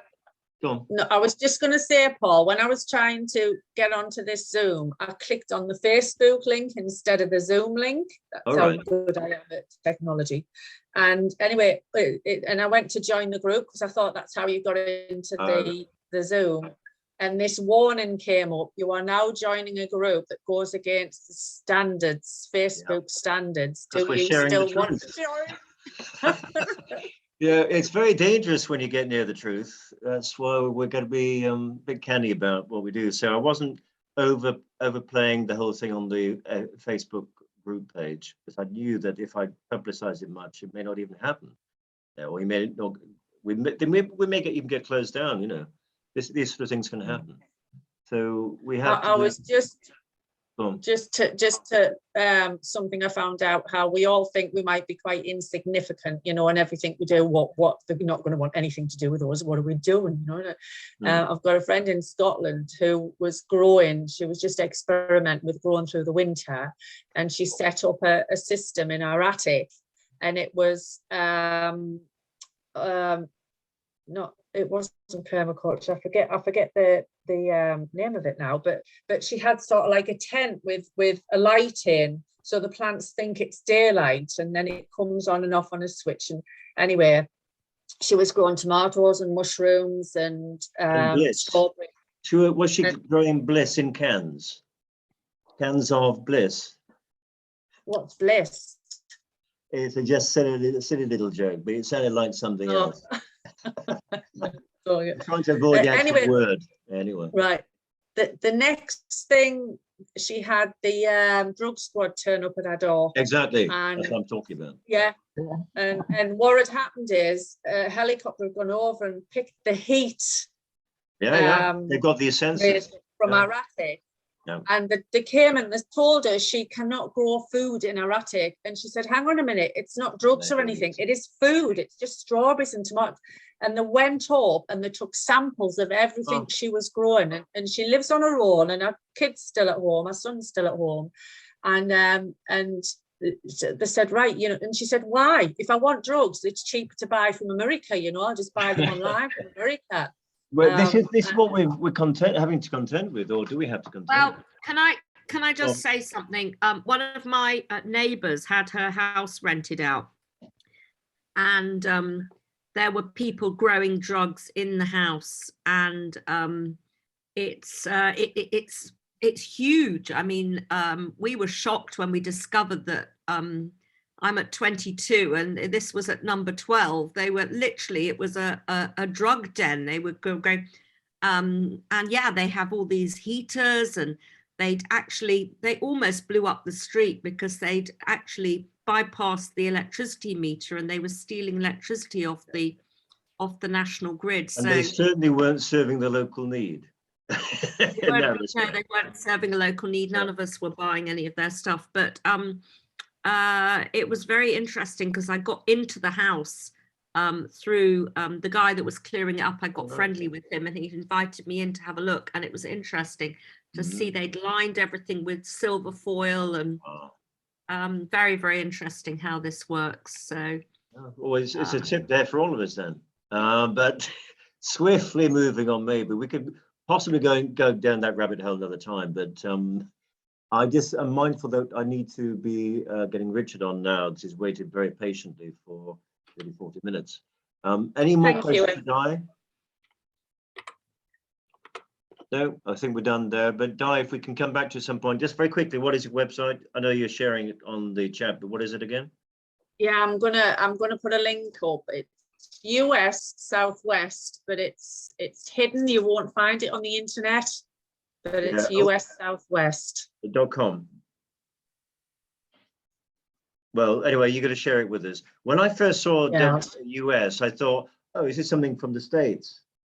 Yeah. And then realized it was you, but I got there in the end. Di, thank you very much indeed for sharing that. And again, we just want to follow to see what the progress is, because this is part of the learning process, just to follow each other to see what we can learn from each other. So that'd be fantastic. Thank you so much for joining us today, Di. And stick with us if you can for any. Oh, no, you can't. You have to go, don't you? Thanks, Di. Don't worry. But if you can, stick around anyway. So, Richard, over to you. Thanks for your patience. This is Richard, by the way, who's, as I mentioned before, I did mention you before, Richard, because I was very excited to have you on. Richard is and tell me if I'm wrong, Richard, is a biofuturist. He describes himself as, and he's a biomimicry consultant. This is something that, because we've talked about this, and I thought I invented it stupidly in the late 80s before I heard anyone talk about it. But the name didn't exist as far as I'm aware. And then Janine Benyus was the first person I heard talking about it as a subject, and she'd written a book about it in 1996. But this is basically about looking into nature's technologies, realizing nature, from my point of view, as I felt at the time, had all the solutions. Not that I knew all the solutions, but my intuition said, nature has all the solutions to our greatest challenges. So Richard is the first person I came across in my patch who is a very well-respected consultant in this area. So I'll let you talk about what you want to talk about, Richard. I'm all ears. Sorry, I am listening. One of the companies I've partnered with launched today. I completely forgot. Oops. Rise of long COVID. Yeah, so I'm based up in York or down in York, depending where you're based. And yeah, I've been running this company since 2019, although I've been involved in the field through my non-profit since 2010, 11. Background in real estate finance and development, and then retrained to urban design.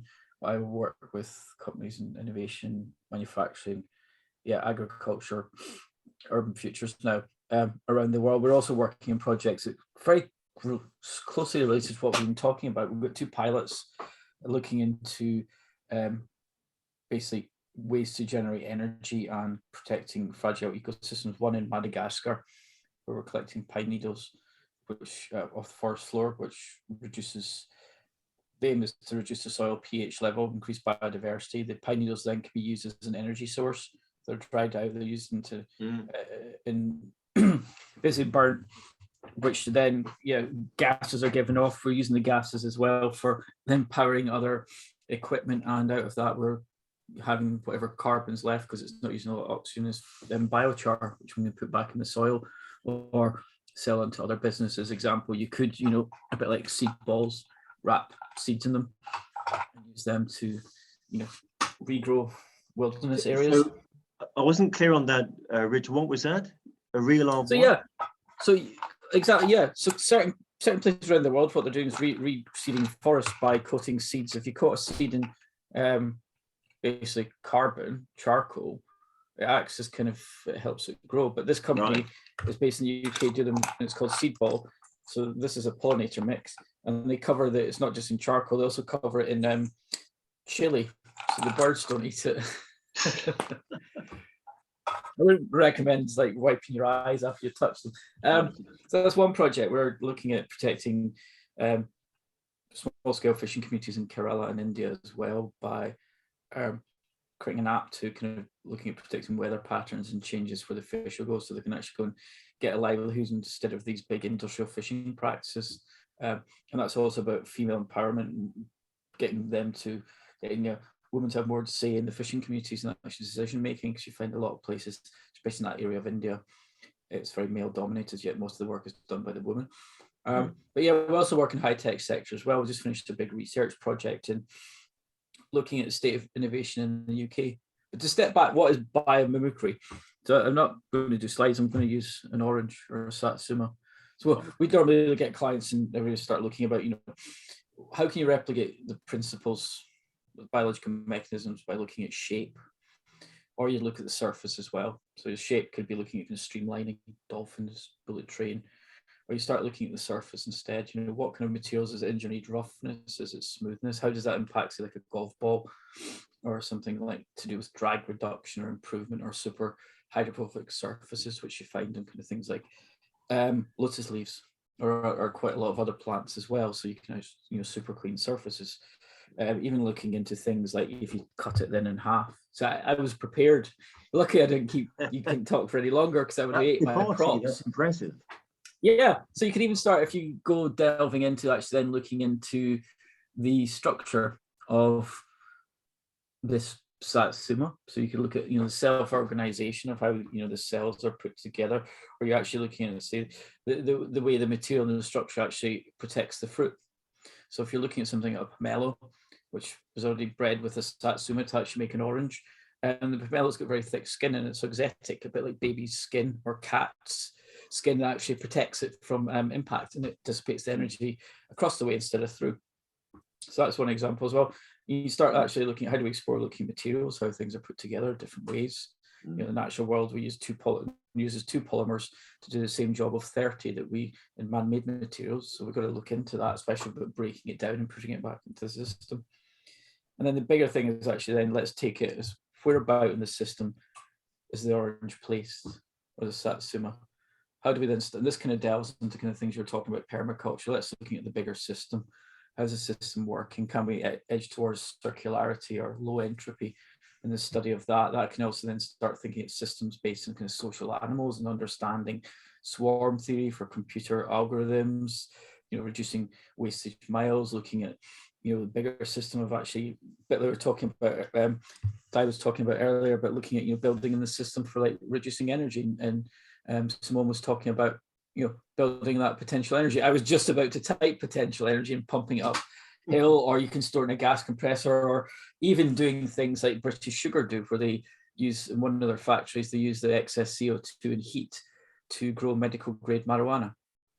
Now, they used to do it with hothouse tomatoes, but they now do it with marijuana. They make 25% of the revenue from growing crops now that are not their primary product. So it's that kind of thing of keeping it in the system as well. So that's really biomimicry in a nutshell. We do don't do a lot of work in the UK apart from working with an investor. It just seems to be projects coming up. I'm talking to people, we're setting up a project looking at agroforestry in Guyana, in the Caribbean, just because somebody spoke to me about it, and I've got family who grew up there. So it seems to be I get involved with random projects.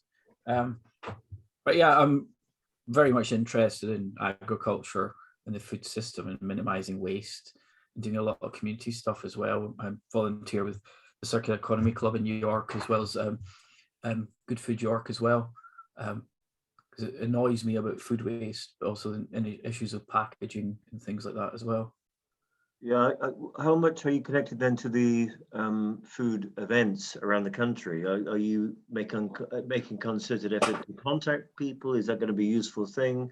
Because it's, yeah, well, we're starting off, isn't it? Yeah, so I'm an ambassador for Thought for Food. I've shared the link in earlier, and that we're running an event for Western Europe about startups and people want to form companies. What can you do to try and, so there's a big accelerator program that's been launched, challenging on Earth Day this month, and yeah, it's going to just teach people about business models, where to look for funding, partners, these kind of things as well. And you know, when we say innovation, it's not high tech. It can be things like one of my friends has set up in New York, which is along with it's a similar line to the Real Junk Food Project. It's called Share House. You know, how can you get food waste from or surplus food and donate it out into a different model, and kind of even gone down to kind of completely catering using food waste as well. Or surplus food. So that goes back to saying fish food and waste chip analogy. Yeah, back to that thing is how, is that how much energy or the potential energy can you get from one place, and actually keeping it in the systems as possible. We'll never make it a perfect closed system, but how much further can you go down and making sure that any gases and everything are used? I mean, there's a great restaurant down in London. Yes, they're a bit pricey. I've got the book here. I can share the link after, called Silo. I wouldn't read that book when you're hungry, because it's got loads of pictures of food in, and but they're now doing a special at the moment where they're cooking all their food. I think during this month is all using invasive species. Wow! So you can eat quite Japanese an idea. knotweed. What a concept! Japanese knotweed. They're doing something like eating muntjac deer, because they've got no natural predators in the UK as well. And it's a rather interesting thing about it. And they actually, any excess food they put into an industrial composter on site, and then give back the compost as soon as it's turned into that back into the local farmers they work with as well. And it's all seasonal produce as well. Well, I guess they're so successful. They can afford to actually keep customers away doing that. Yeah. I mean, there are other places. Interested. Wow, what an educational.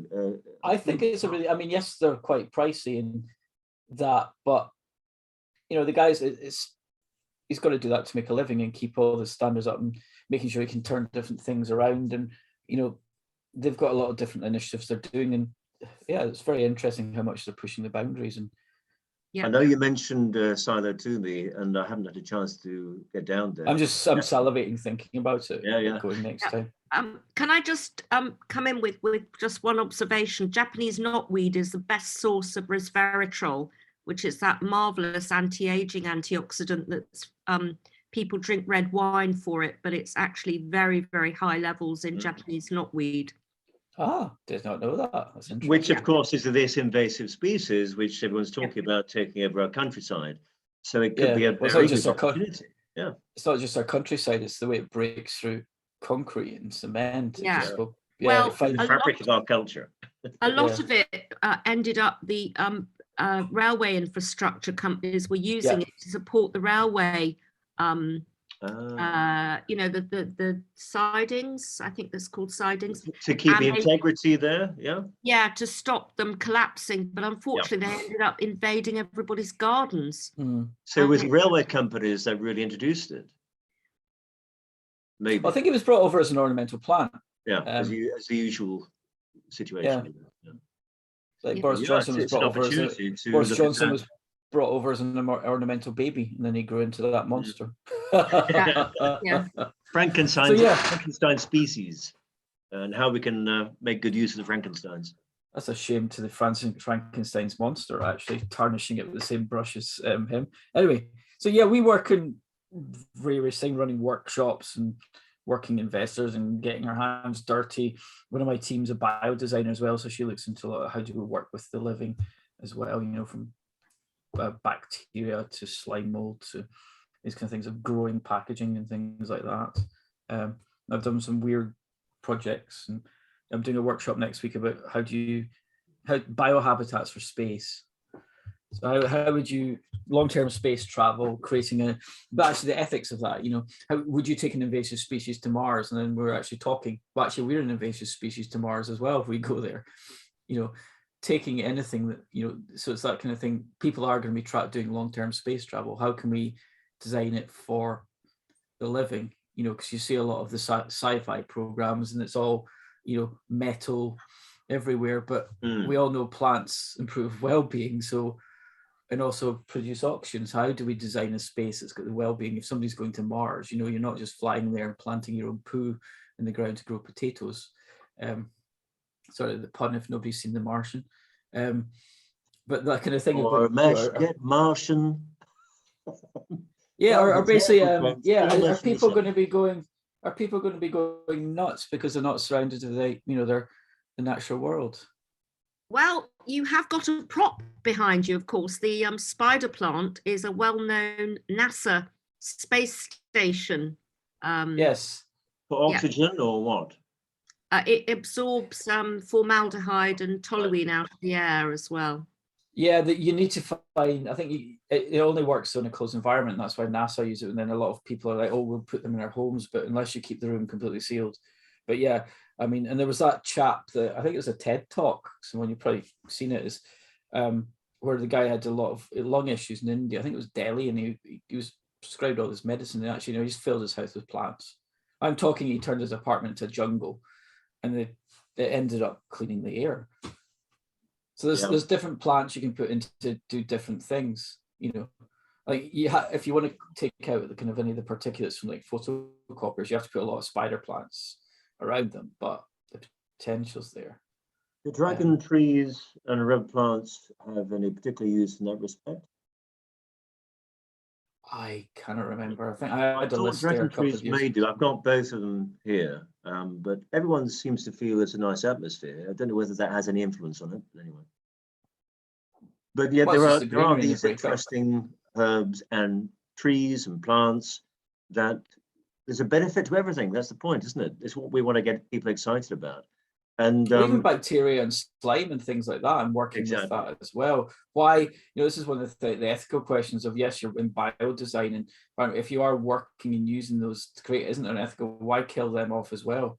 You know, actually, a lot of bacteria is beneficial. A lot of viruses are beneficial as well to us. You know, we are a microbiome.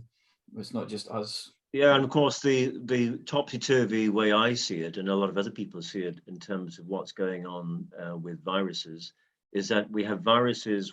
I've heard we have about 380 trillion viruses in our bodies, which are meant to be good taking out the toxins. That's what they do out of our bodies.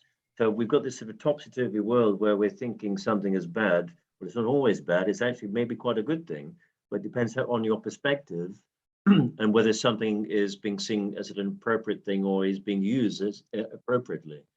And that can go for testing, 1, 2, 3. We know what we're talking about there, some of us do.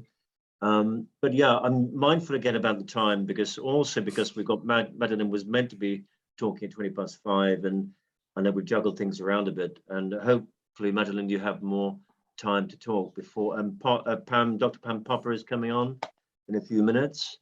So, is there anything else you would like to say, Richard, before we go on? Maybe I think we should get Madeline in next. The only thing is it's really about just exploring complexity. One of the key things we're looking at is exploring termites. Actually, the especially the fungus farming termites, mound building ones, is a great way they air conditioning. Environments. Yeah, it's oscillating airflows. They don't regulate temperature; they regulate moisture levels. Right. And you can also replicate the fungus for moisture, basically controlling humidity in buildings, and oscillating airflows for microchips. So cooling, you don't need fans, as well as building size. We're actually coming to a project we're trying to get funding for to have robots on the side of a building, which could be edible plants, but then they're moved around at different times of the day in different seasons to minimize the airflow or change the airflow. So you're not having this wind tunnel effect and if new buildings are put in. So it's basically a living building controlled by robots or acting like termites. That's interesting. There's 2 examples I'll give there very quickly. When I was living in Canary Wharf, that was a big issue there because we knew after Well, I got to know after living there that there was a big problem with the wind. Yeah. So hard surfaces, it was just giving that vortex, that tunneling effect of the wind. The same in Leeds, where a truck had gone over because, again, the biggest building. Yeah, was the built in Leeds. Dalek building. The Dalek building looks like Yeah. Doctor Who's Dalek. And this rush of wind had blown the truck over, and unfortunately someone got killed. So they built this structure over the road, which no one knew what it was at first, and we realized it's to deflect the wind.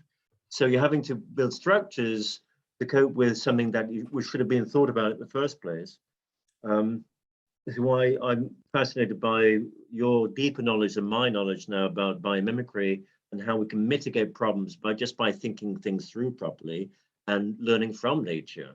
And it's a very, very, I always thought it was a fantastically interesting, exciting topic because it was so diverse. In fact, it's probably the most diverse subject I could think about, with many, many applications. And I'd love, again, Richard, to come back to you at some point, or to have you back on within the series, because there's so much we can talk about, and to listen to you, to follow your projects and see what is happening in your world. So thank you very much indeed. Anything you want to finally say, and can you just please share your contact address, website, whatever? Oh yeah, I've done that already. I can share it again for the people who just joined. Yeah. It's all there. And so this is what I'm going to do is share all these contact information on the People's Forum as well. So I'll repost the recording, whether we exist on there, but at some point we'll probably get a website anyway. So not all will be lost. And of course, on Arc Foundation, we're going to be sharing the information there as well. So just very quick, any questions for Richard before we go on to Madeline? I think I've asked you the questions that I was keen on. Before we do that, we're going to go to Madeline now. Thank you very much indeed, Richard. You've been extremely patient and very interesting from my point of view, at least. I'm sure. Yeah, I'm sure we can get lost in York again, can't we? Or trying to avoid whatever happened last in time. interesting weather. Yeah. Really, really interesting. Thank you. Yeah. So Madeline, we're going to go to Madeline now, who, as I said, I've been working with one way or another, whether it's with posters or looking at what we can do to deal with our governments, our local governments. Politics is mainly your thing, I think, Madeline, but I'll let you explain what you're doing and what is important to you in your life, what is going on now. I think you're doing a series of interesting things. Let's have a look at what you're doing. Hello, everyone. Could you hear me well? Absolutely fine, yeah. Oh, good, because I did have a problem with the audio before. Hello, everyone. I am not going to talk about surviving because we have so many experts who already talk about this. So this is not something that I am working on. I'm leaving this to everyone else who are far more experienced.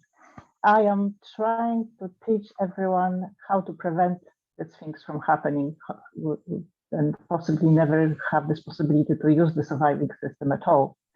I have to say something about myself because this is quite important. I am quite experienced with the system. I grew up in Poland, and that was the same great reset what we are just now experiencing. So it's step by step. I see the same stuff what I was observing when I was a child and when I was a teenager, and when we finally was fighting with. And at the moment, what we're doing, we're practically. Before we say that, Madeline, we didn't mention, I'm not sure it was clear, that you were working in Solidarność, which was the union that actually overturned the government in Poland in the 80s. Yes, well, to make this is the subject that I can talk for ages, really. So Yeah, I don't want to leave that point, but just to mention that. But to make this in the short way, I can just say that I actually grow up in the Great Reset system. People live in the Great Reset system because this is nothing else, just a communist system. We have the social points. We have everything what they're planning for us now to introduce.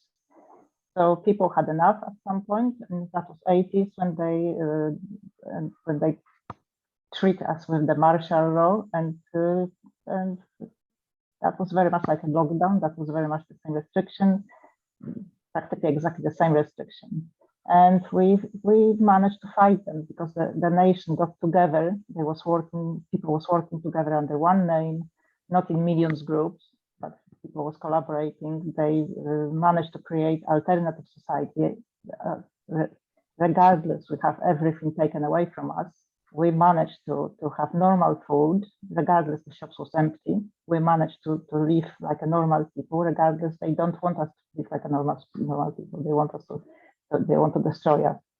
So yes, as a teenager, I was deeply involved in the underground. I was running from the police because I had fresh roasted coffee in my bag, and that wasn't anything what we're supposed to have, of course, because we shouldn't have any. Yeah, we found a way with everything, really. But anyway, the way, because I was quite a growing up teenager at this point, of course, to find the system, we need to know this. We need to learn about the system first. And unfortunately, I have to say, I live here in the UK since 1989, so practically most of my life. So I am not somebody who just came here and doesn't know what's going on in this country. So what I realized, the biggest weakness of our nation is the fact that we don't know the system what we are living in. People just are completely not aware how the system works. And all the time we waste practically 2 years of targeting the wrong people. And we're still doing this. And meanwhile, nothing changed with the protests, with all this action which are taken around. We can hardly see any changes. It doesn't affect the enemy at all. And the reason for that is, of course, we're not targeting the right people, as I said before. The system this is a communitarian system. We all know that. And it's based on the community. And the community, it's run by the councils, because the council apparently is representing the community. In 1997, Tony Blair pushed forward the system which is called devolution. And the devolution is practically the Great Reset. That means the transmission of power and funds from the central government to the local government. And that's what they've been doing for years with the political correctness. They was gradually taking people's freedom away. And we was probably too busy to realize that. We just let it go and let it go and let them do it whatever they want. So they went to the point when they just pushed the agenda forward with the lockdown and with the pandemic, and they created the virus, the emergency law. Why emergency law? Because emergency law allowed them to speed up the process and to transfer bigger funds than they normally would be allowed. So of course, everything just went under the emergency. And for example, only Plymouth only spent 129 million pounds in 1 year for a COVID, how they call it, they actually put this in the audit, COVID measure and enforcement. So that was enforcement, was that word? Yes. Enforcement? Yeah. Yes, they used this in the audit. And this is we're talking only about the money what was received as an emergency budget from the government. They of course received something else and something else, another project, and etc. So this way they got more money than normally they would have over the longer period. And of course, another emergency, the climate emergency. And then again, they have a reason to transfer the budget from the central government to the local government. In a way, there was an incentive for them to bring in the emergency restrictions and protocols because they were getting more money. That's one thing we should be aware of. Getting more money and they getting more power because the devolution is pushed forward as well. And there comes the Corona when that was since July 2020. The local government received even more power than had before, but that's why I'm coming to what I am doing. I'm trying to be very, very quick about this because it's really too much to talk about. But the local government received a special extra power, as we know. They took the responsibility for taking the care over people's health locally. So the government led them doing. I have to actually add one thing because something else what people are not aware is how the new regulation coming to life. where they're coming from. The new regulation, like for example, the lockdown, the Corona Act, and the climate change, they coming from the local governments. They raising the issue first. They raising the issue to the government, asking government, oh, government, we can't do anything. We have this emergency and we have to take care of our people, but we are not allowed to do this with the existing law. We have to change something. So that will allow us to help people. And that's how the regulations come. And then this kind of bills is going to the House of Commons, and then the government is voting. People think this is the other way around, unfortunately, that somebody on the top is just thinking, oh, I'm going to create new regulation. No, this is coming from us, apparently. This is coming from the council who is telling the government, this is coming from us. This is our needs. That's what we need, we public asking for, which is a lie, of course. So that was exactly the same with the Corona Act. And of course, as always before, the government have to do something because the nation is in trouble. It's a virus, it's a pandemic. Even so, that was at this point proof that the virus is not danger anymore. The government has to go with the council, with what the councils ask, because the councils are the people. So Corona Act, when the government established the Corona Act, they also put the regulation as you are allowed to adopt the Corona Act, but only on the particular condition. So you're only allowed to adopt the Corona Act, yes, and declare the lockdown in your area, yeah, only if you fulfill particular condition, justify your decision. yeah. So the councils are obligated, every individual who is working in the council and every individual authority who ever follow the guidelines, it's obligated to be ready to justify the decision.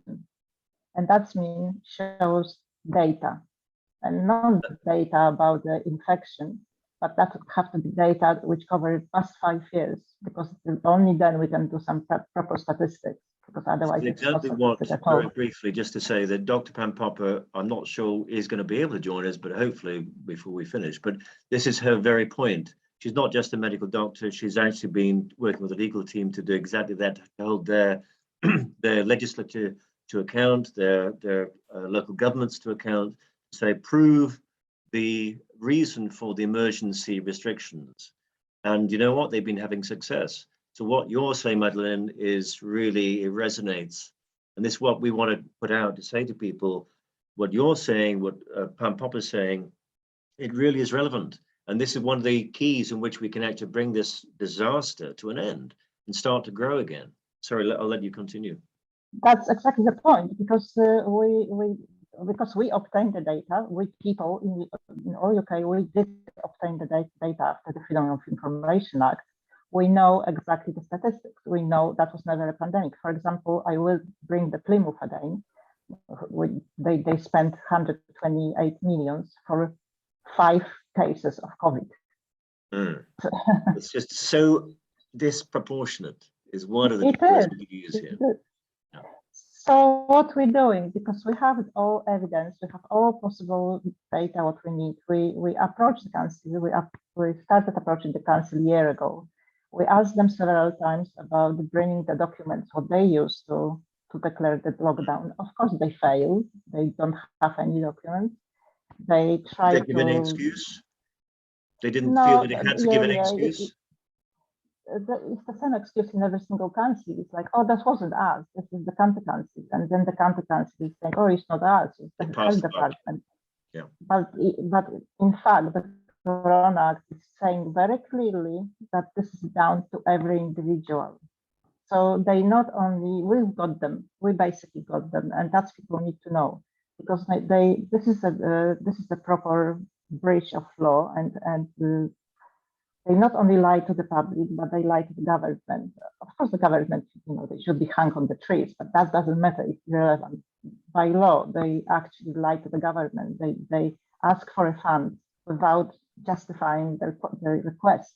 They can't justify the request for funds. So this is serious. It really is. And because they haven't been able to provide any any data, any justifying documents. We finally, after many meetings, after so many exchange of letters, we finally called for a referendum, and we are now in the process of the referendum campaign. We are taking them down. So far we're doing this only in the district, but we will approach Devon County Council and other people approaching their own little council. So they are all approached with the same request for a document, and they don't have it. Additionally, they also don't have the risk assessment, which is required by the Corona Act. They don't have the risk assessment on the masks. They don't have the risk assessment on the vaccination. They sent us to particular departments and organizations, to the NHS and House of Commons. None of them have a risk assessment, none. Finally, the SAGE responded that yes, they do have a risk assessment, but they're not going to share it with us because that was a good excuse, because they think if they share the information, that would destroy their reputation and their relationship with the public. And underline the Premier of our EU, when I say our, I mean obviously some of our EU, European Union is basically doing pretty much the same thing there. For instance, when it was almost denied to share information, such as the contracts with the big companies, pharmaceutical companies, they eventually relented. But of course, most of it, like 99% of the sheets that were provided were redacted, big blocks of black. Yeah. So they're not being transparent. And of course, that's what we all require, transparency from the people who are representing the people. Yeah, and they're not doing it. And the way to do it is approaching the local government, only the local government, because they are they are responsible for everything, really. Yeah. And also they are not covered by the parliamentary immunity, so they are just public servants. They are contractors. They are nobodies, really, and they unfortunately they think they are untouchable.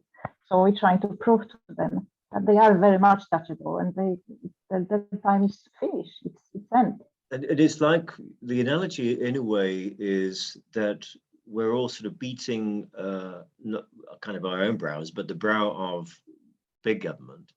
When in fact maybe we should be really, as we're saying, you and I know, we should be approaching this on a local basis, because it's a localism that they're actually against, because with that they know the power is with the local people, with the regions, people themselves. And maybe it's like, the analogy for me is like Goliath, where you're trying to get to the head and it's so difficult, but actually maybe we can deal with the feet. If you can actually dislodge the feet from the ground, that Goliath will topple. So, but I've always talked about a pincer movement, because obviously it's not as big in some ways as we think. It's very much in our minds, because we give our power away, as an example, thinking government knows best, and of course it doesn't, or it uses various tricks to actually take the power from people. But we, as you've actually mentioned, we're giving our power away. And it's about time we realize that, because the consequence of doing that is you become disempowered to the extent you have no choice at the end of the day. And if we allowed, I know personally, we're not going to get to that point. I know you would probably feel a little bit different to me, that actually if we don't do anything, but I'm saying let's play our part.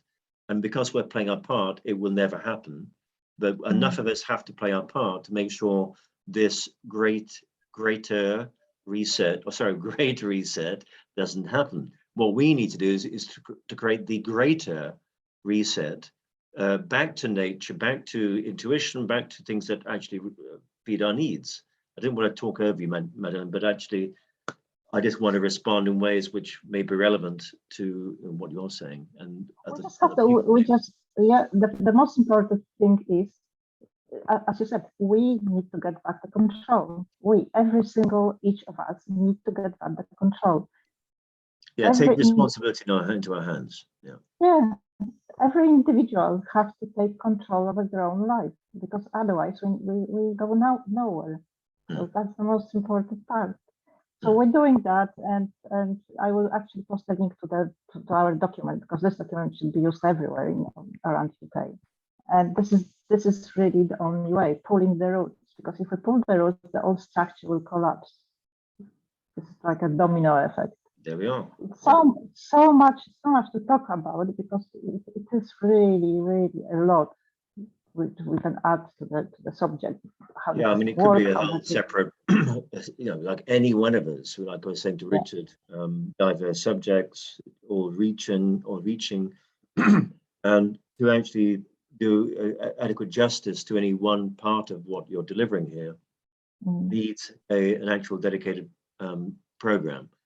I just want to say that it is extremely important that everyone should send this message everywhere where it's possible, to try to redirect people on the proper track and look around and really just concentrate on the local authorities, because this is the problem. This is the answer. This is the solution. And and also another one thing what I would like to mention is be aware of the agents what we have in the freedom fighting groups, because it's a lot of them. And from my experience, my own experience from Poland, I can tell you, and that was proven already, and I just had this talk a few days ago with somebody who is a very experienced and very well known, that in every single group, what we see in the social media, especially groups which are attacking the right target, we have about at least 50% of agents. And this is so obvious. 50%, as high as that? It's incredible. Yeah, in some groups, yeah. And I can see this from my own experience, and I know who it is. I know how they're pulling people away from focusing in the right direction. So, but I realize also that more people become aware of that. So we are on the good way to freedom, actually. Soon when people realize what's happening. And I think this, to me, what is important to realize is that people often say, we want our freedom. And, yes, there will be some pernicious maneuvers by government and people who are in power, taking freedom away. But what we must realize is we are free already. But it's up to us to actually maintain that freedom and to remind those who are in positions of power and influence to actually maintain that for us. Just what I always say is like the things like these very pernicious words, which can be pernicious, these whole systems, for instance, licensing, registration, these are all, to me, about taking your power back. For instance, the drink licensing laws were meant to be a temporary thing to finance the war at the time, which was never repealed. We've had the Patriot Act in the States, that was meant to be, should have been temporary, never been repealed. And all these things, once you give your, well, if you're not interested in the first place, then you get all you deserve in some way, you could argue. But if we're not aware of these things, more power is taken away from you, or it's going to make your life more difficult.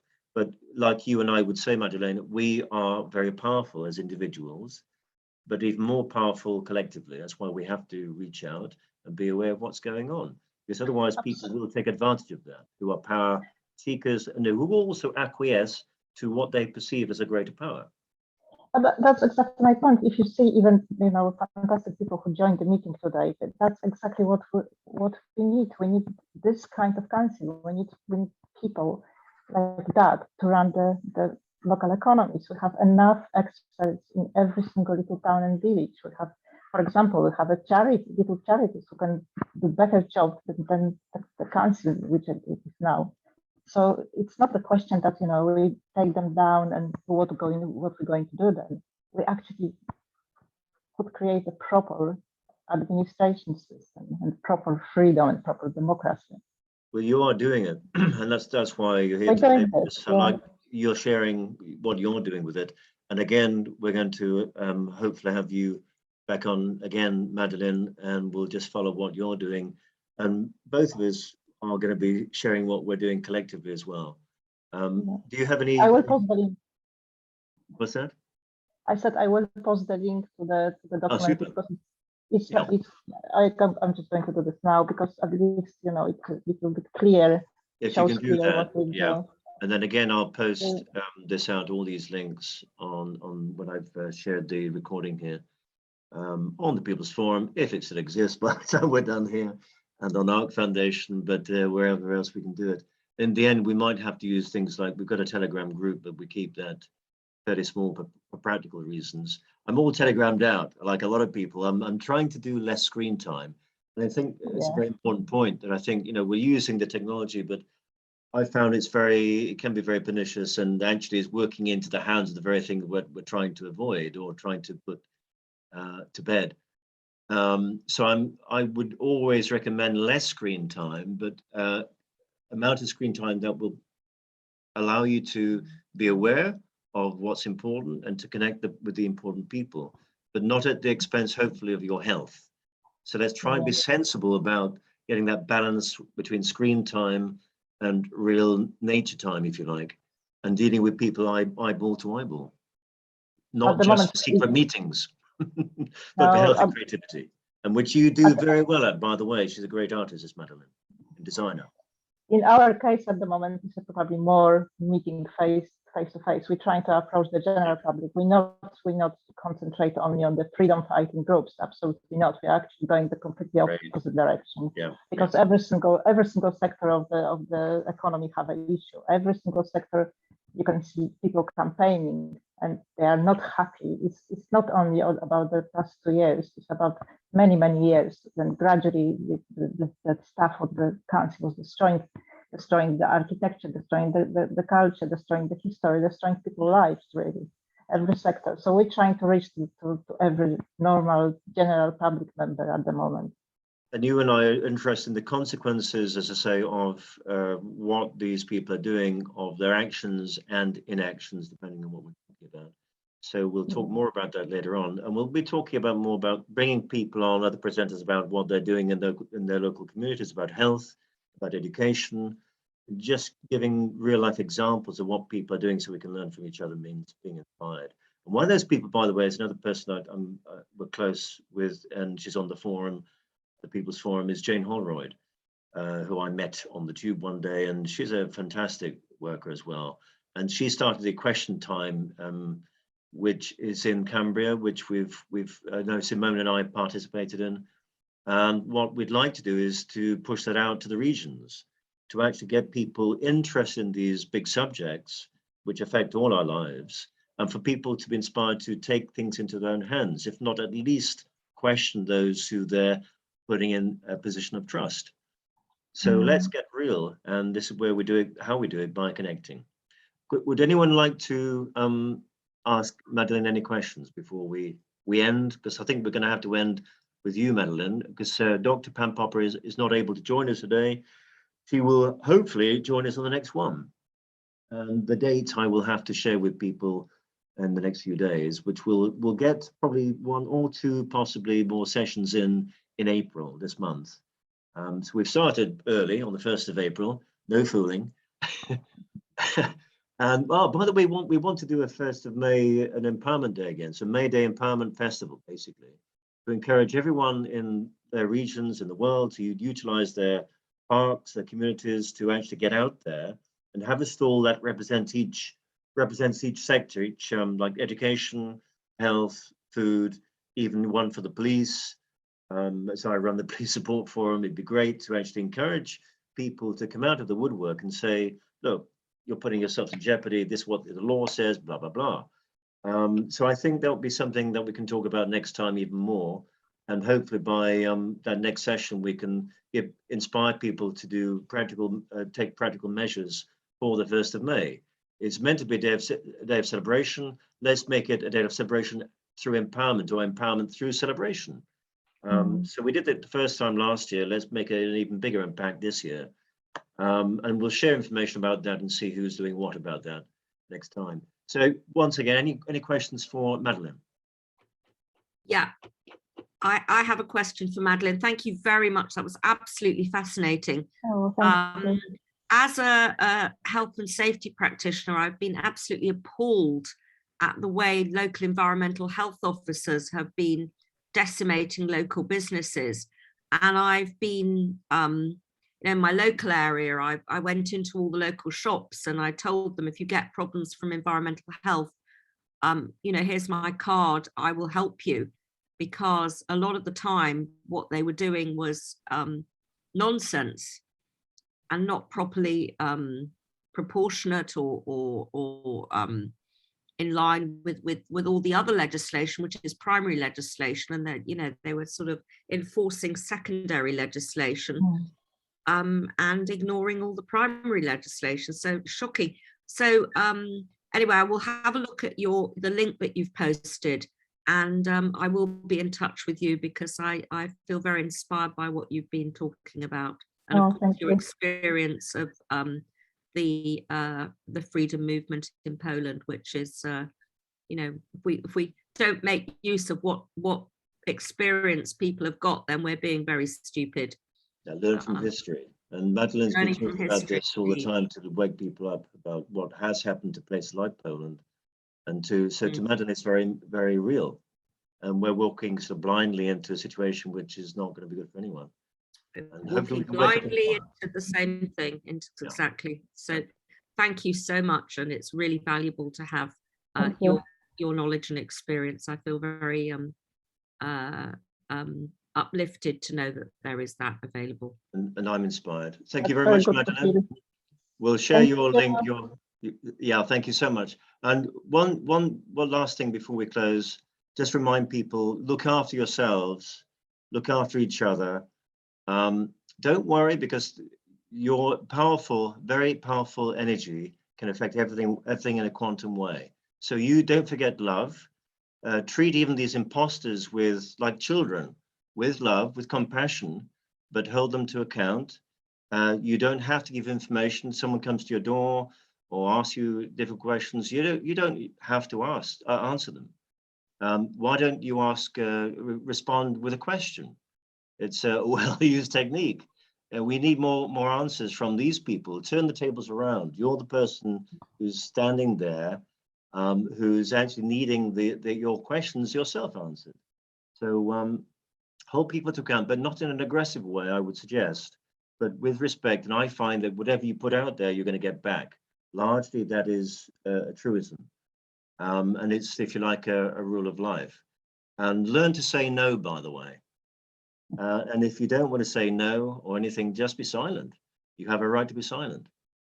But we'll keep talking until the job is done. So thanks again, everyone. And thanks, Richard is still there with us. Thanks, Simone, for your great questions as well, and prompts. And there we go. And so look out on the People's Forum for the next event, which will be in the next week or two. Brilliant. Thank you very much for organising this interesting event. It's been fascinating, and hearing about diverse people. I've really enjoyed it. I'm very grateful for you organising it. It's connecting the dots at the end of the day, and it is a holistic thing. That's why we're doing this thing by addressing all the different areas. And again, you can find these different areas in Brighter Times magazine, which is actually it's getting better every edition, by the way. I can say that I'm one of the writers. So thank you very much, everybody, and we'll see you next time, hopefully. Thanks a lot. Bye. Bye. Bye.